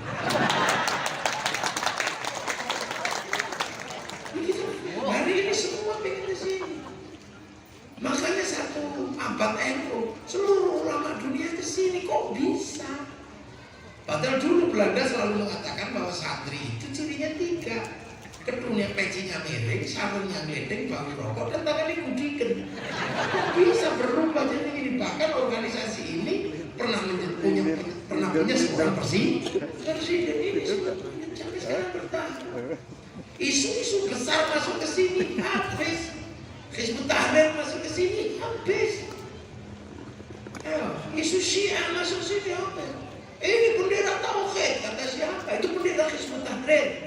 Bendera kami merah putih. Bendera Nahdlatul Ulama sekuat apapun tidak boleh menyaingi bendera merah putih. Bendera Muhammadiyah secinta apapun orang Muhammadiyah nggak boleh menyaingi bendera merah putih. Karena merah putih milik semua orang, semua anak bangsa. Makanya seandainya saya tadi awal tahu, saya suruh pasang bendera merah putih di pengajian ini. Mana merah putih? Ada merah putih kalau pengajian, biar orang tahu kita ini punya bangsa yang harus kita jaga. Tancapkan merah putih, satu bendera itu, satu bendera merah putih. Itu dong, rumah-rumah kita jaga. Itu dulu minta nyawa, dan itu yang menyelamatkan bangsa ini. Tiba-tiba bendera ini bendera tauhid kata siapa? Itu bendera Hizbut Tahrir. Kamu kalau anti ini anti bendera tauhid. Enggak, aku tahlilan pakai la ilaha illallah. Aku anti bendera PKI kan, Palu Arit. Tapi kalau kami ke sawah itu pakai palu, itu pakai. Jadi kalau bukan pakai palu, pergi ke sawah pakai arit. Selesai sudah, nggak lewat. Awas bahaya Syiah, nggak laku juga di sini. Itu lagunya Umi, lagunya Adat Alwi itu lagu Syiah. Ada lagu Umi aja kok Syiah. Di sini ada yang lebih parah lagu Indung-Indung. Waduh Siti Aisyah, mandi di kali lagunya basah. Tidak sebayang juga. Kok pakai nama Siti Aisyah yang Nah, makanya karena sistem rakyat ini adalah sistem bersama. Maka jangan heran kaum muslimin terbanyak sekarang ada di Indonesia. Dan dengan sistem rakyat kita mempertemukan perbedaan suku, bangsa dan agama. Dengan sistem ro'iyah kita menjadi contoh dunia. Arab satu bangsa pecah puluhan negara, Eropa satu bangsa pecah puluhan negara, Cina satu bangsa pecah puluhan negara, Afrika satu bangsa pecah puluhan negara. Tapi kita puluhan bangsa suku agama mampu bersatu dalam satu negara kesatuan. Fakta di depan mata kok tiba-tiba kita jolol Islam ini jelas. Ini sebenarnya itu gak obat. Jual penyakit biar obatnya lah. Gak masuk akal. Islam tertindas. Yang tindas siapa? Orang kita mayoritas. Dan kita tidak pernah menindas yang lain. Kita bisa rukun hidup karena konsep rakyat tidak boleh menjadi diktator mayoritas. Makanya para ulama meneruskan pekerjaan wali. Gitu. Yang akhirnya kemarin kita cerita tadi kan, satu Mbak Ibrahim Asmara Kondi di Tuban sana punya anak namanya Raden Rohmat Sunan Ampel. Yang akhirnya di zaman Sunan Ampel itu konsep ro'iyah menyebar. Gitu kan, konsep ro'iyah yang dibangun oleh para wali. Makanya teritorinya ro'iyah disebut wilayah karena al-wali punya wilayah. Indonesia disebut wilayah kedaulatan negara Indonesia. Yang sekarang lagi orang-orang sini lagi keki, kenapa Malaysia kelihatan lebih maju? Paling cuma gitu aja. Terus diprovokasi Malaysia lebih maju dari kita. Kata siapa? Malaysia lebih maju dari kita. 6 bulan yang lalu Sri Mulyani datang ke Malaysia menagih utang pada pemerintah Malaysia. Ternyata Malaysia gagal membayar 250 triliun untuk pemerintah Indonesia. Indonesia. Tepuk tangan masih bantah. Jangan bayar minta moratorium penundaan pembayaran tuh. Pikir kalau kita udah nekat kita tagih semua selesai. Seluruh pabriknya yang di sini tutup aja berhenti. Sekarang paling pusing negara dua itu dengan Indonesia karena Indonesia akan pindah ibu kota negara ke Kalimantan Timur. Pusing mereka. Kenapa? Mereka selama ini hidup enak mendapatkan uang dari transaksi digital. Karena apa? Karena Inggris lebih curang daripada kita. Inggris memberikan 1 jam lebih awal kepada Singapura dan Malaysia. Sementara dalam teori bujur dan teori lintang, mestinya kita lebih awal 1 jam daripada Singapura dan Malaysia. Tapi Singapura dan Malaysia dikasih 1 jam lebih awal dari waktu Jakarta. Artinya apa? Bursa efeknya buka 1 jam lebih awal. Sehingga saham-saham terbaik habis di Singapura dan Malaysia, saham yang jelek baru masuk Jakarta. Begitu pindah ke kawasan timur, kita punya kemungkinan 1/2 jam lebih awal dari waktu Singapura. Jangan tiba-tiba dikasih ibu kota malah mau nolak. Kalau boleh tak pindah ke rumah saya. Ini persoalan negara. Makanya santri-santri bergerak terus. Di zaman Bang Ampel sekitar tahun 1400 punya murid namanya Datuk Ribandang, geser ke Gunung Bawakaraeng di Sulawesi. Punya murid namanya Khatib Dayan, geser ke Kalimantan di selatan sana. Punya murid Aryo Damar, geser ke Palembang. Kan gitu. Nah, Sunan Ampel punya murid, punya anak namanya Sunan Bonang. Sunan Bonang punya murid namanya Sunan Kalijaga. Sunan Kalijaga punya murid namanya Sunan Geseng. Sunan Geseng punya murid Mbak Abdul Rahman, Mbak Abdul Halim Pangeran Benowo. Mbak Benowo punya murid namanya Mbak Abdul Rahman Lasem. Mbak Sambo punya murid Mbak Kiai Jabar Lirek Tupan, punya murid Mbak Sofyan Tupan, punya murid Mbak Abdul Halim Boyolali, punya murid Mbak Abdul Wahid, punya murid Mbak Asy'ari, punya anak Hadratus Syekh Hasyim Asy'ari, pendiri Jam'iyah Nahdlatul Ulama. Jadi jangan mikir kita ini Islam baru, orang-orang baru itu nggak tahu. Mereka langsung sunah, itu nggak ngerti sejarahnya. Sehingga produk-produk kuno dianggap produk baru, produk recycling, produk khilafah, produk apa ya, produk recycling. Itu khilafah ahli. Iya, karena kalau khilafah alamin najin nubuwah bukan sekarang, besok. Masih kalau sudah mendekati kiamat. Sekarang kiamat masih lama. Jangan khawatir, kiamat itu lama. Mereka sudah berkali-kali gagal ngeramal, kalau kalian masih percaya terus. Awas tanggal 15 lu ngomong hari Jumat akan ada asteroid nabrak bumi. Semua takut, jual kebun, jual apa, diserahkan kepada panitia hari kiamat. Nggak taunya hari Sabtu belum terjadi, berarti gagal. Kiai nggak malu-malu juga, ada Zulkifli Ali, ada Baikuni, nggak malu ya. Ramalan besar gagal, masih beneran ramalannya Rogo Warsito. Masa kalah sama pesulap merah, sama Samsudin. Jadi gagal kan? Ini kota Mekah sudah menghijau, tanda-tanda kiamat. Ya hijau karena hujan. Sekarang kering lagi. Saya kemarin bulan Desember di Mekah, hijau semua karena hujan. Akhir Januari saya kembali ke Mekah udah kering karena sudah musim panas. Dan saya nggak main-main ketika ke sana. Mungkin hanya saya satu-satunya orang yang bisa membawa 2.600 jamaah pergi umroh. Orang lain 300, 400, saya bawa 2.600 orang berdiri di Taif sana baca Mahalul. Iya, terdengar sampai 20 kilo. Mahal. Tak sewakan villa terbaik di Taif. Kita marhabanan di sini. Wilayah keluar dari wilayah haram. Sekarang danau Tiberias mengering. Ya kalau danau Tiberias mengering itu dari dulu kalau kemarau kan.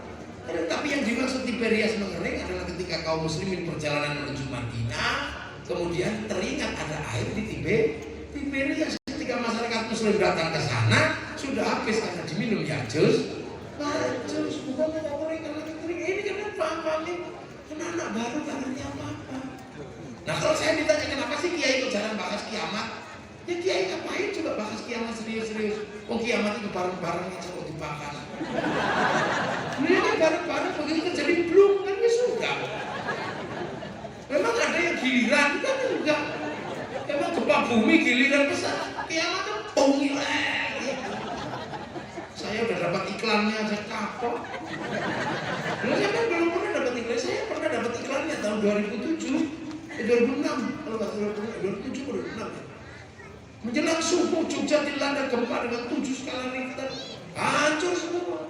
Saya tadinya, saya itu kan pesilat. Jadi kalau lompat-lompat di atas kelapa bulat itu gak akan jatuh. Tapi begitu gempa, lari 3 meter, jatuh 3 kali. Oh iya, oh ini kan Allah. Padahal seminggu sebelumnya saya dari Perancis. Istri minta diberikan apa? Keramik kecil-kecil, bagus, taruh di tembok pakai bak nyuruh tukangnya. Pas gempa habis. Makanya oleh nggak usah dibahas. Turki berat, nah ini berapa?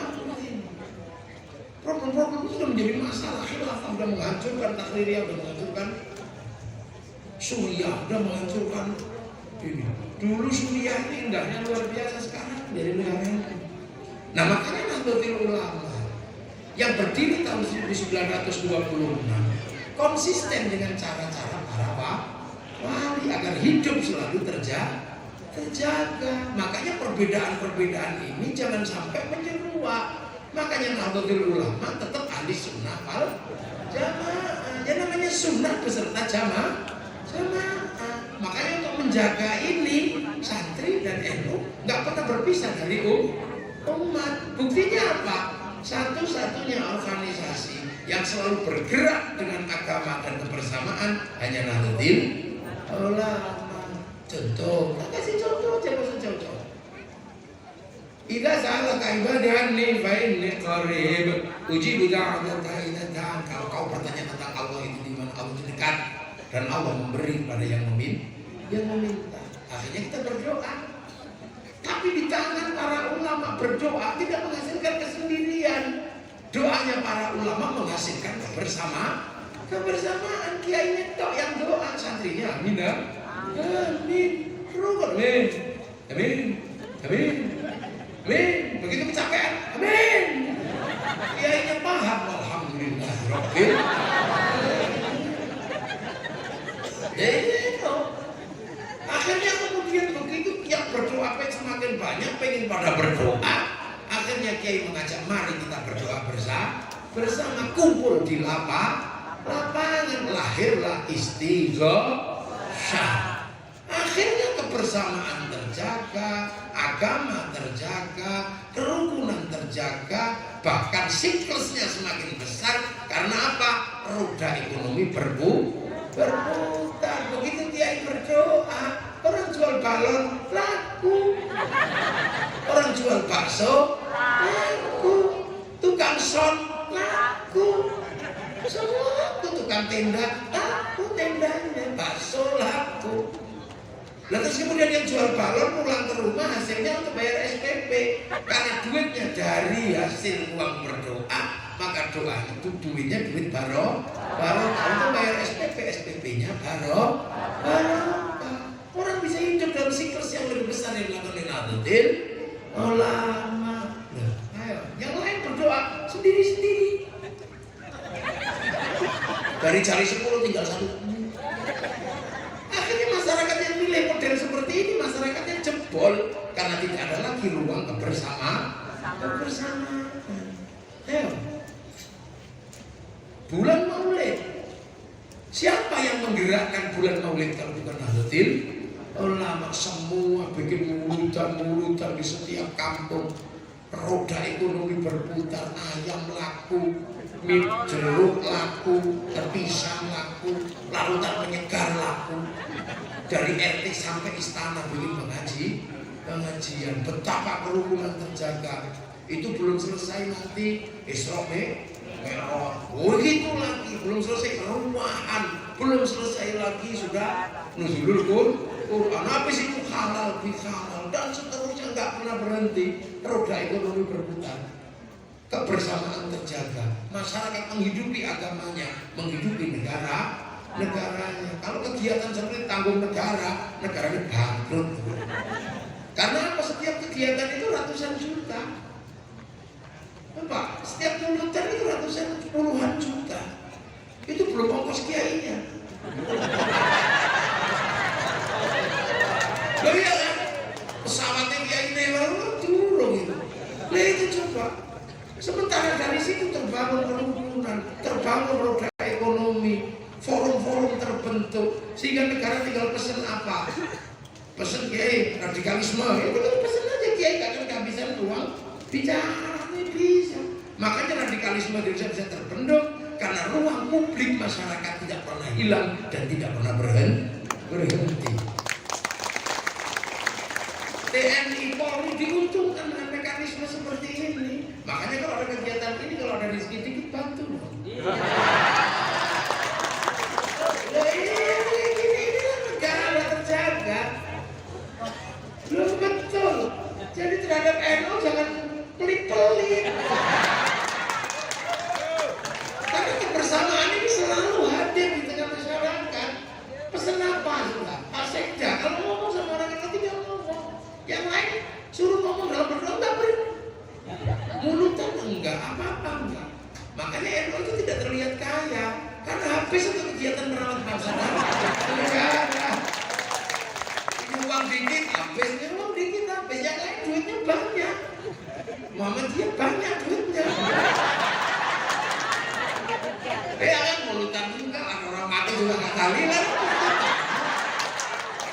NU habis duitnya. Coba itu, Profesor Ali ini, Ali Humaydi diteliti itu. Civil society yang dibangun oleh Nahdlatul Ulama menguatkan kehidupan ekonomi dan agama di Indonesia. Tulis aja itu. Nah ini coba, saya rukun 24 jam jadi nggak ada. Orang NU itu kalau masih ada, orang nggak masak tetap makan.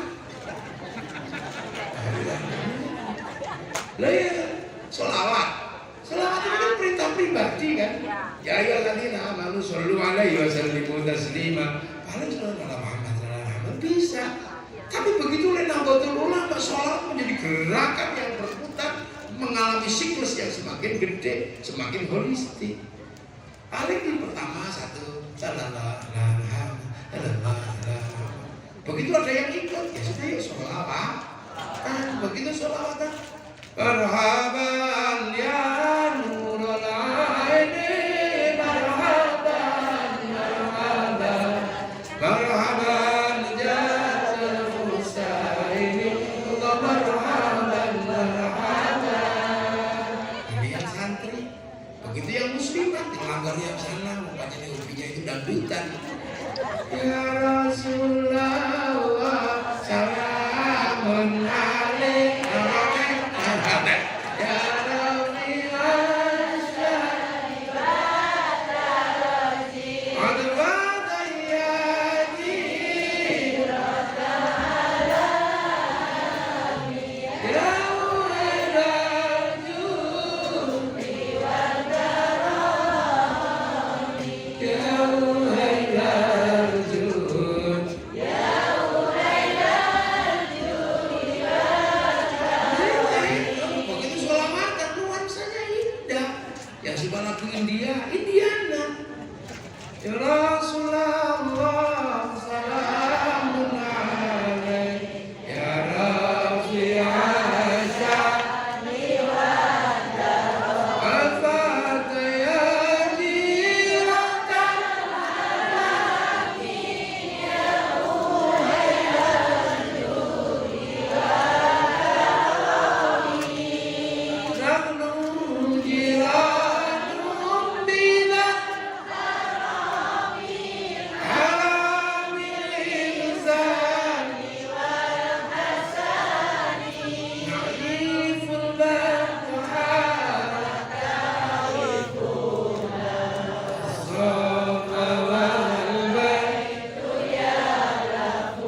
salam. Alia numpak.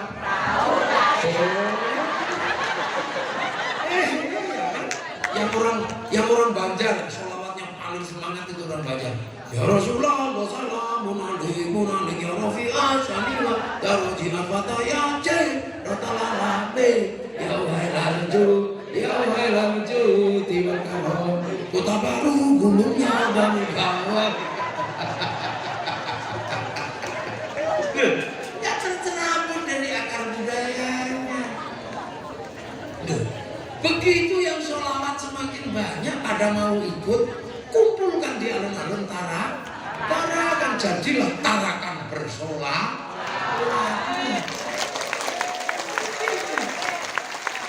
Ya akhirnya begitu tarakan bersolawat, ya jangan heran, akhirnya semua bisa merasakan barokahnya orang sholawat. Dan pakul bakso berangkat, pemilik mobil pickup berangkat, penjual spanduk laku, penjual slayer laku, bahkan penjual gagang pancing laku. Roda ekonomi berputar, indah kehidupan. Coba kalau itu hilang, berapa roda ekonomi yang hilang, yang menunggu siklus tahunan mulutan wis romer. Bahkan ada orang mati, masih berkumpul. Jadi kalau ada alladzina yunfiquna fis sarra'i wad dharra'i, orang yang berinfak di dalam keadaan lapang dan dalam keadaan sempit, hanya NU yang bisa melakukan. Buktinya apa? Sudah keluarganya meninggal, saking sempitnya masih bisa bikin acara untuk undang tetangga. Susah aja masih sedekah. Makanya banyak yang kumpul. Apa itu? Orang meninggal mau pakai utang. Kalau ibu bapak meninggal, utanglah kalau nggak punya uang. Karena untuk membuat kamu lahir dulu, orang tuamu juga utang. Nah iya, nggak punya SPP, utang. Beliin baju lebaran, utang. Orang tuamu untuk hidupmu sebesar itu banyak utang karena kamu. Kok begitu orang tua mati nggak mau utang, medit gitu. Rukun tetangga 3 hari, 7 hari baca Yasin. Nggak usah berdebat sampai apa enggak, itu ada dalilnya banyak sekali. Jangan karena medit terus alasannya nyampe. 40 hari, 100 hari, tahunan, itu laku semua. Terus ziarah ke makam para guru. Kalau sudah ziarah bis pariwisata lah, laku. Menyambut tamunya wali, jual nasi laku, jual katok laku, apa ojek laku, sampai copet bisa hidup di makam para wali. Nah kalau di makam para wali bisa coba lihat rukun luar biasa. Azanallah Muhammad, azanallah Muhammad. Ini belum selesai satu bis, datang lagi satu bis. La ilaha illallah, enggak komplain gantian gitu ya, enggak katanya. Bahkan kadang ada yang katut yang lebih keras ya. Sebelahnya lagi ilah katratin Nabi Mustafa, mau kamatin sholawat. Enggak ada terus yang sing fasih. Satu rombongan lagi, ibadallah rijalallah, aghisuna rijalillah, wa qulu lana lillah, wazalallah bifadlillah. Rukun. Tiba-tiba ada satu orang pakai jaket kulit itu, bawa jamaah sendirian, ini mesti copet nih. Sendirian, gak ada temannya, mutar-mutar tolan, wah ini mesti cari incaran. Itu nggak taunya apa, bawa speaker, buka gini, rombongan dari Tarakan, ditunggu di bis.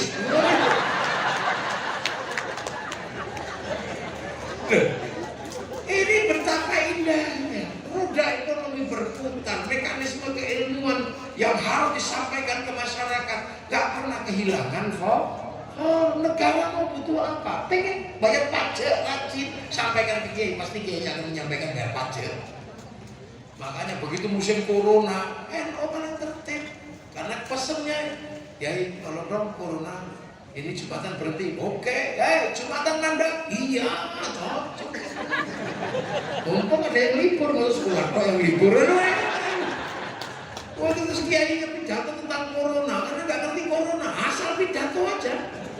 Para hadirin, ini dunia baru. Para saudara-saudara sekalian, manusia sekarang kalau ngomong nggak bisa dicegah.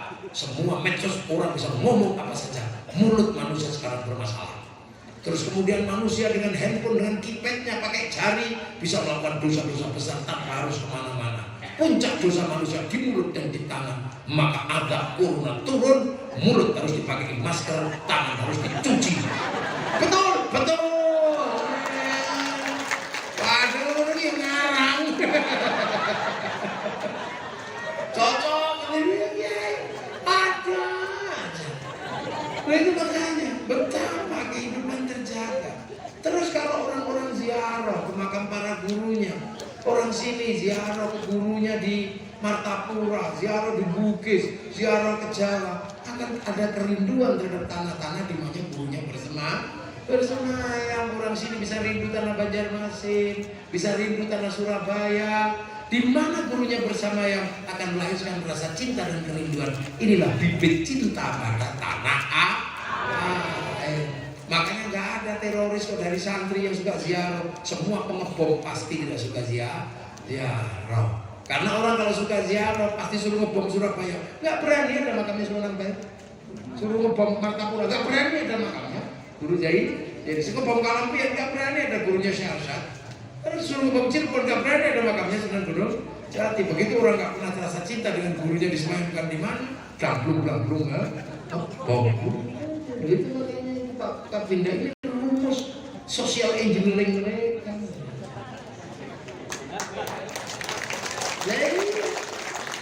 Dan NU standar ya, bahwa orang kalau sudah ngomong agama nggak bisa dilawan karena atas nama Tuhan.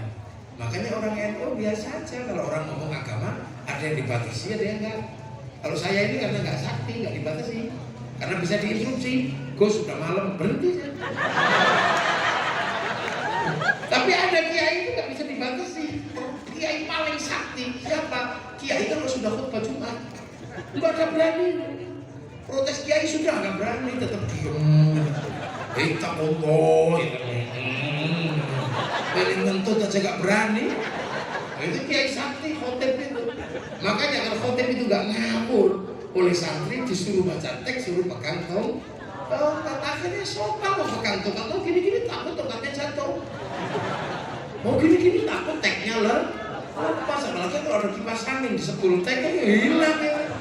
Makanya orang kalau khutbah pakai tongkat dan tek sopan. Kita dulu. Tiba-tiba ada yang berpidato tongkat bid'ah, baca tek bid'ah. Akhirnya tongkatnya lepas, teknya hilang. Saudara Jokowi ya gitu. Nah ini makanya kalau mau penelitian, teliti dulu ada tongkatnya apa enggak. Aman dan nyaman. Makanya belum pernah yang namanya Nahdlatul Ulama bikin gerakan-gerakan anti negara. Makanya kalau sama NU itu yang bagus. Sudah anak nurut ya dibantu. Malah bantu yang nggak nurut-nurut itu ngapain? Nanti NU jengkel ya sudah, daripada nurut nggak dibantu, sekali yang dibantu yang nggak nurut, sekali-sekali kita nggak nurut aja deh. Wah repot nanti. Ya? Iya kan? Ya. Masih nurut, bantuan. Pesantren dibantu, pengajian dibantu, kan inilah ruang-ruang sosial yang mampu menjaga kehidupan agar bangsa ini tetap berbeda-beda tapi tetap hidup saling menjaga dan bertanggung jawab. Dan 1 abad Nahdlatul Ulama telah mengerjakan itu, dan hari ini organisasi terbesar Islam di dunia ada di Indonesia, namanya Nahdlatul Ulama. Terbesar di dunia, terbesar di Indonesia. Maaf Pak yang dari Muhammadiyah. Kaenak orang betul ke Muhammadiyah Puri. Terbesar. Nih yang aneh ini menyebar kemana-mana. Kalau sudah wa ila jami'il muslimin wal muslimat wal mu'minin wal ahya'i minhum wal amwat, senang semua. Setiap orang mukmin pasti dapat bagi Bagian, walaupun lagi biliar dapat bagian. Orang mukmin walaupun lagi gaduh dapat bagian begini ini. Makanya orang yang itu pahalanya nggak akan pernah habis karena surah Al-Fatihah nggak pernah berhenti. Jin-jin juga senang sama orang yang itu. Nah, jin itu kan pengen dengar Quran. Jin itu juga pengen dengar Quran, tapi setelah ditinggal Rasulullah, jin-jin nggak terlalu dengar Quran. Makanya hanya kepada orang itu dia berharap. Karena itu punya mekanisme mengirim Fatihah dunia ke alam ghaib, ila hadrati ila ruhi. Maka begitu Fatihah dari alam nyata ke alam ghaib, jin-jin sebagai makhluk ghaib dengar. Makanya mereka paling sering di makam-makam ya karena pasti ada ila hadrati ila ruhi. Akhirnya dia dengar Quran. Makanya hati-hati kalau sampai khusyuk baca Quran di makam-makam, baca Fatihah langsung mereka nyambung karena ila ruhi, ila hadrati masuk alam ghaib. Makanya sering lotek. Jangan takut. Itu mereka mulai nyambung, ingin mengucapkan terima kasih. Makanya tahan. Jangan malah lari. Tahan, nanti mereka akan keluar. Assalamualaikum. Terima kasih, aku setelah dengar Al-Quran dari engkau. Nah, aku lihat kok akikmu jelek, tasbihmu jelek. Aku punya akik dan tasbih, instalasi dari tempat goibku. Kamu mau nggak? Ya mau sini. Makanya orang tua dulu punya jimat. Jimat itu adalah barang dari instalasi dunia kok.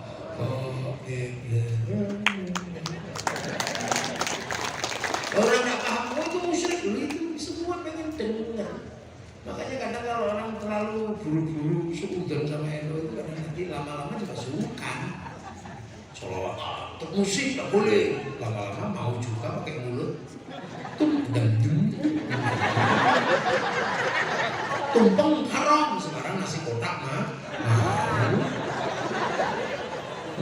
Suwo nggak mau, rupiah mah. Yasinan nggak mau, kafinan mah.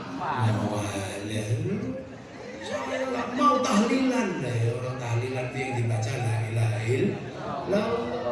Kenapa? Karena orang Indonesia kalau melakukan sesuatu akhirannya jadi baca tahlil namanya tahlil. Nah, kalau belum dipakai namanya sarung. Kalau sudah dipakai sarung. Katok kalau belum dipakai. Kalau sudah dipakai katok. Mau katok, nggak mau katok kan bau. Itu tahlilan itu bukan bahasa Arab, bukan halal itu tahlilan. Bukan, itu bahasa Indonesia karena tahlil yang dijalankan pada akhiran. Tenang aja, tapi yang mau duitnya ramadhan akeh, mau tek di mulutan, terus tek alkohol. Nah itu makanya pemerintah dan negara harus terlibat ini dengan masyarakat NU ini. Apalagi ketua NU-nya mantan bupati, walaupun nggak bisa bilang ngerok, kakak. Ini peringatan satu abad ini menunjukkan apa? Oh ternyata NU bukan semakin kecil tapi semakin besar. Itu makin besar, 120 juta orang itu hari ini yang terdaftar di dalam KTA itu, kartu anggota itu 120 juta. Itu baru yang dewasa, yang kecil-kecil belum. Wong NU itu mana-mana. Negara dan Nahdlatul Ulama. Karena negara ini dulu berawal dari mekanisme yang dibikin oleh para wali, Nahdlatul Ulama penerus para wali, maka NKRI harga mati. Oke, amma ba'du. Loh, ini baru mukadimah.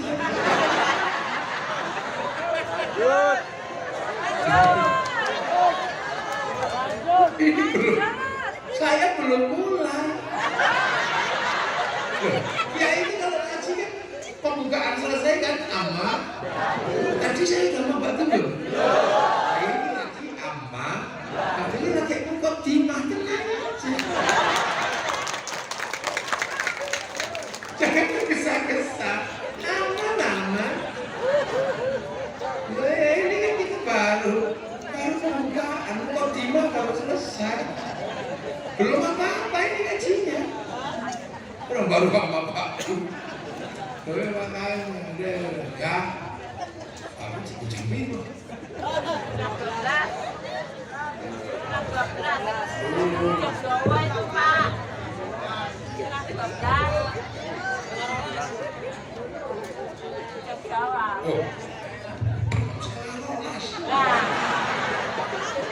Nah ini mari kita jaga, bangsa ini kita jaga. Kembali salah satu cara menjaganya adalah dengan menjaga harkat martabat perempuan. Karena almar'atu imadul bila perempuan itu yang agama. Inilah kuncinya. Maka saya pengen betul perusahaan daerah atau pemerintah punya prioritas dalam perempuan-perempuan.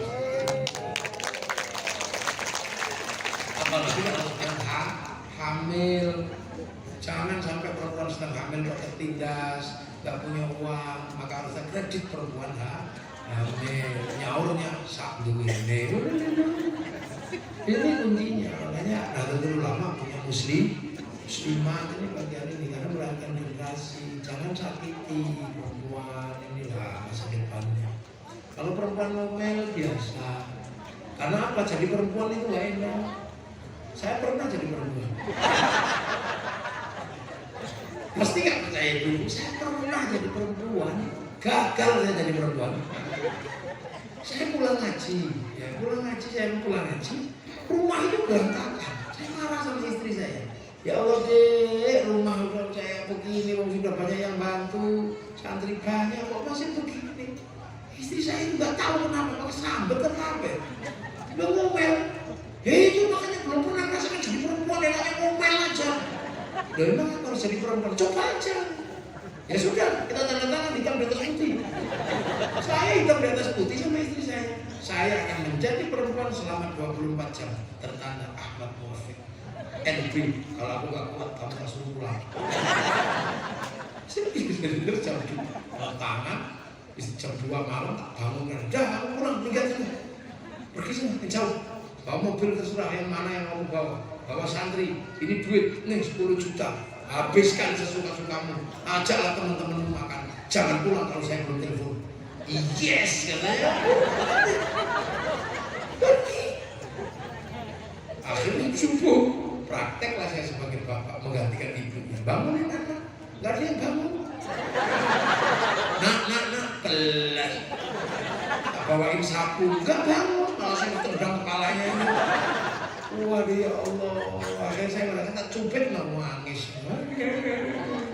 Turun sama pempos, masih ngising. Tapi masih tahan baru pertama.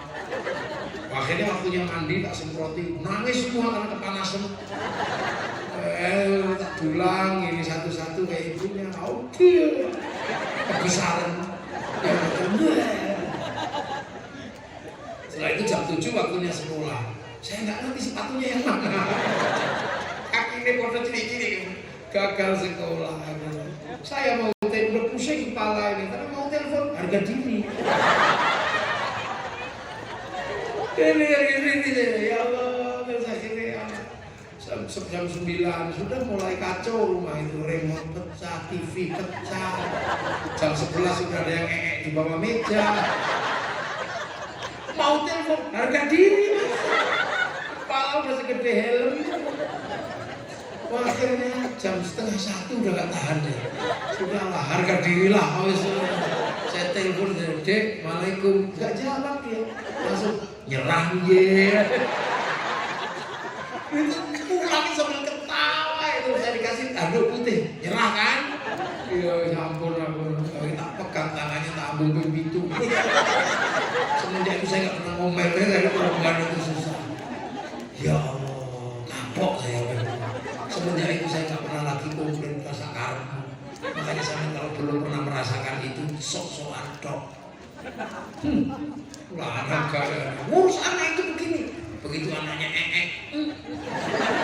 Tuh. Makanya terhadap perempuan itu yang salah. Bahkan seandainya tahu perempuan itu wianan sama mantannya, yang sabar. Nah ya seandainya tahu. Ternyata kamu masih wihanan sama mantanmu. Enggak. Iya, enggak apa-apa. Itu iya, aku lihat kok, masa kamu hapus. Kalau kamu masih merindukan mantanmu, merindukan kekasih-kekasihmu, rindukan. Jangan pernah kau hapus nama-nama mantanmu dari hatimu. Itu laki-laki gagal. Hadirkan nama-nama mantanmu. Jangan kau hapus seluruh mantanmu dari hatimu. Karena sekarang tugasku yang akan menghapusnya. Itu baru gagal. Gak cocok sama sekali. Udah kan malah. Gitu kan. Saya pernah dicakar sama istri. Biar sekarang lama kita gak ketemu lama cerita dia. Dek, dandan yang cantik. Jangan sampai kalah cantik sama santri, karena nanti nikahkan santri jam 8. Ya mas. Tapi subuh dandan sampai jam 6. Cantik itu. Akhirnya pakai mobil dan tak lirik Wahyu Jember. Nanti orang budal sih. Ternyata apa? Sampai di perapatan jalan, matahari itu dari sana. Saya di depan saya ada mobil, disorot sama matahari pagi. Di dalamnya ada perempuan cantiknya luar biasa. Rambutnya merah, kacamatanya dubur-dubur. Mulut laki-laki lupa kalau ada bawa istri. Sopir saya yang nyantri santri yang nyopir, perempuan cantik sekali.